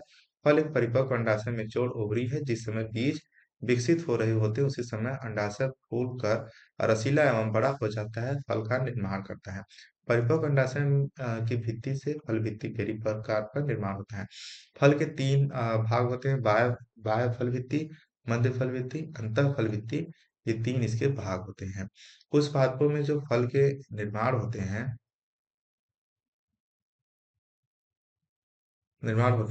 वो पुष्प के अन्य भाग जैसे पुष्पासन, दलपुंज तथा बाह्य फल आदि से भी हो सकते हैं। ऐसे फलों को फॉल्स फ्रूट कहते हैं, जैसे सेब हो गया, नाशपाती, स्ट्रॉबेरी हो गया। लेकिन केवल अंडाशय से बनने वाले फल को सत्य ट्रू फ्रूट कहते हैं। ये बहुत इंपॉर्टेंट है, ये एग्जाम में सत्य और असत्य फल के बारे में आपसे पूछ सकता है। ठीक है, आइए निषेचन के बाद पुष्पों के अंग में क्या परिवर्तन होता है। तो बाह्य दलपुंज प्राय सूखकर गिर जाते हैं, दलपुंज प्राय सूखकर गिर जाते हैं, पुंकेसर ये सूखकर गिर जाता है, वर्तिकाग्र ये सूखकर गिर जाते हैं। अंडाशय भित्ति फल भित्ति बनाती है, बीजांड क्या बनाती है, बीज बनाते हैं। बीजांड का प्राय नष्ट हो जाता है, कभी कभी ये भ्रूणपोष बनाता है। बाह्य आवरण बीज छोल का निर्माण करता है, अंतः आवरण अंतः कवच है टेगमेन का निर्माण करता है। बीजांड वृक्ष नष्ट हो जाता है, बीजांड द्वार ये भी बीजांड द्वार के रूप में बना ही रहता है। सहायक कोशिका नष्ट हो जाती हैं, अंड कोशिका भी भ्रूण बनाती हैं, प्रतिमुख कोशिकाएं नष्ट हो जाती हैं तथा द्वितीय केंद्रा भ्रूण पोष बनाती हैं। फलों का क्या महत्व है। फलों का निर्माण अभिवृद्धि पादपों का विशिष्ट लक्षण है जो पादपों के लिए अत्यंत महत्वपूर्ण है। फलों के अंदर बीज सुरक्षित रहते हैं, एक फल के अंदर अनेक बीज बनी किसी हानि के लंबे समय तक सुरक्षित रह सकते हैं। दृढ़ फल भित्ति के कारण वातावरणीय दशाएं तथा अन्य जीव जंतुओं की हानि नहीं पहुंचा पाते हैं। इसके अतिरिक्त विशेष रचनाएं उत्पन्न होने वाले जलवायु जंतुओं आदि द्वारा नहीं से एक स्थान दूसरे स्थान पर प्रकीर्णन भी होता है। इस प्रकार उद्भिद पादपों में फलों के निर्माण की विशेष महत्व है। उभय मिश्रण क्या होता है। सामान्यतः लैंगिक जनन, देखो कुछ आवृत्ति पदों जनन विशिष्टियां हैं, इसको आप लोग याद रख सकते हैं, बहुत बार पूछता है। अब एम्फीमिक्सिस तो नहीं पूछा लेकिन पढ़ लेते हैं कि जनन की क्रिया में युग्मक संलयन निषेचन होता है, जिसमें युग्मनज का निर्माण होता है। इस क्रिया में नर युग्मक तथा मादा युग्मक का संयोजन होता है, इसे उभय मिश्रण यानी एकदम फर्टिलाइजेशन जैसे होता है वही प्रोसेस कह रहा है निषेचन वाली। असल में एपोमिक्सिस क्या होता है कि कभी कभी पादप के जीवन चक्र में लैंगिक जनन या युग्मक संलयन या सूत्री विभाजन मियोसिस डिवीजन की अनुपस्थिति में ही नए पादप का निर्माण हो जाता है। यह क्रिया असंग जनन कहलाती है। इसकी खोज विंकलर ने की थी। यह मुख्यतः दो प्रकार का होता है, जैसे कायिक असंजनन, अनिषेक बीजता। ये उतना नहीं जानना है आपको, अब आगे आप लोग को बता दूं। हाँ ये देखो, अब बीजाणुता एपोस्पोरी क्या होता है कि इसकी खोज रोजेनबर्ग 1907 ने की थी। इस प्रकार के जनन में बीजांड का कि किसी कोशिका से एक भ्रूण कोश का निर्माण होता है जिसकी प्रत्येक कोशिका द्विगुणित होती है। यदि इस भ्रूण कोश की अंड कोशिका में नर युग्मक के संयोजन के बिना भ्रूण का विकास हो जाए तो वह क्रिया अनिषेक जनन कहलाती है। ठीक है, अनिषेक जनन पार्थिनोजेनेसिस क्या कहलाती है। इस प्रकार बिना निषेचन के मादा अंडे से भ्रूण का विकास होता है। इस प्रकार के इस प्रकार को हम लोग अनिषेक जनन कहते हैं। अंडे अकुरित होते हैं। ठीक है। अब अनिषेक फलन क्या होता है, इस चीज को भी आप याद रखेंगे, ये सबसे इंपॉर्टेंट है। अनिषेक फलन अनिषेक जनन क्या होता है, कि जो बिना निषेचन के मादा अंडे से भ्रूण का विकास बन जाए उसे हम लोग अनिषेक जनन कहते हैं। अनिषेक फलन कुछ बातों में परागकण निषेचन के बिना ही फल का निर्माण, निषेचन के बिना ही फल का निर्माण, परंतु फल बीज रहित होता है, इसलिए बीज रहित फलों के अनिषेक फलनी तथा फुल कहते हैं। ये दो प्रकार के होते हैं। नेचुरल एक प्राकृतिक रूप से हो जाता है, कृत्रिम रूप से हम लोग करा देते हैं। अपयुग्मन अगुणित भ्रूणकोश के अंड कोशिका के अतिरिक्त किसी अन्य कोशिका से भ्रूण के विकास को अपयुग्मन कहते हैं। यानी बिना एक सेल के फ्यूजन के किसी अन्य जैसे एंटीपोडल, सिनर्जिड या सेंट्रल सेल के ही भ्रूण बन जाए तो ऐसे प्रकार को हम लोग अपयुग्मन कहते हैं। बहुभ्रूणता क्या होता है साथियों, तो एक ही भ्रूण के अंदर क्या है, बहुत सारे मतलब सीड बन जाए तो इसे हम लोग बहुभ्रूणता पॉली एम्ब्रियोनी कहते हैं। किसी बीजांड के अंदर जो है बहुत सारे भ्रूण का निर्माण हो जाए, जैसे यहाँ लिखा है बीजांड या बीज में एक से अधिक भ्रूणों के बनने की क्रिया बहुभ्रूणता कहलाती है। जैसे सिट्रेसी को जैसे लेमन हो गया, उसमें बहुत सारे सीड आपको देखने को मिल जाते हैं। तो सीड क्या है, वो भ्रूण ही तो है। बहुभ्रूणता का उपयोग पादप प्रजनन तथा उद्यान विज्ञान के लिए फलोत्पादन में यह बहुउपयोगी विधि है। वर्तमान में आम, नींबू के पादपों के लिए बीजांड का ऐसे प्राप्त भ्रूण का उपयोग बहुतायत से किया जा रहा है। इनसे प्राप्त नवोद्भिद जनक पादपों के समान होते हैं, ये कायिक प्रजनन के समान उपयोगी है। बीजांड का ऐसे प्राप्त नवोद्भिद निम्न रूप में उपयोगी है। इसे प्राप्त मूल तंत्र विकसित होता है, ये सामान्य रोग मुक्त होते हैं, इसमें विषाणु मुक्त क्लोन प्राप्त किए जा रहे हैं। ठीक है, एक लास्ट टॉपिक है, बस आपका खत्म हो गया। जीनिया एंड मेटाजीनिया क्या होता है साथियों, ये भी कभी कभी 1 मार्क्स में पूछ सकता है, क्योंकि 7 सेट आते हैं आपके, तो कोई सा भी क्वेश्चन पूछ सकता है। तो आइए बात करते हैं परागकणों का भ्रूणपोष फल तथा फूल पर सीधा प्रभाव जीनिया कहलाता है। इस शब्द का सर्वप्रथम प्रयोग फोके ने किया था। मक्का में पीले रंग के भ्रूणपोष वाले नर पादप का संकरण सफेद भ्रूणपोष वाले मादा पादप से कराने का पर पीला रंग के भ्रूणपोष वाला पादप निर्मित होता है। इस प्रकार परागकणों के बीज तथा फल के गुण के ऊपर सीधे प्रभाव को जीनिया कहते हैं। बीजावरण व फलभित्ति पर भ्रूणपोष से बाहर के कायिक ऊतकों पर परागकणों के प्रभाव को मेटाजीनिया कहते हैं। इस स्विंगल ने इसे स्विंगल ने 1916 में ज्ञात किया था, जिसे खजूर का पौधा, डेट पाम। ठीक है, तो थैंक यू सो मच दोस्तों, आप लोगों का बहुत बहुत आभार, बहुत बहुत thank you so much. Thank you so much मेरे प्रिय दोस्तों, आपका बहुत बहुत आभार इतने देर तक बने रहने के लिए। तो जिन्हें भी पीडीएफ चाहिए वो हमें डीएम कर सकते हैं 9026137456। और टेलीग्राम पे जुड़ना चाहते हैं तो @emerge बायोलॉजी क्लासेस सर्च करके आप टेलीग्राम चैनल पे जुड़ सकते हैं, वहां पे पीडीएफ आपको मिल जाएगी। जिन्हें टेलीग्राम चैनल नहीं ज्वाइन करना हमारे इस नंबर पे कांटेक्ट करें और उन्हें मैं पीडीएफ प्रोवाइड करा दूंगा। थैंक यू सो मच दोस्तों, आपका बहुत बहुत आभार। आपका पेशेंस हमारे लिए बहुत सर्वोपरि है। आपने इतनी देर तक हमें झेला, ये हमारा सौभाग्य है। उम्मीद करते हैं कि आपको वीडियो बहुत अच्छी लगी होगी। मिलते हैं नेक्स्ट वीडियो में नए चैप्टर के साथ। ये ऐसे हमारी सीरीज चलती रहेगी, और जो भी आपको सजेस्ट करना है, वीडियो आपको कैसा लगा आप कमेंट कर सकते हैं। ठीक है दोस्तों, तो हम लोग अपने नए टॉपिक की तरफ मिलते हैं। ठीक है, तो जय हिंद साथियों।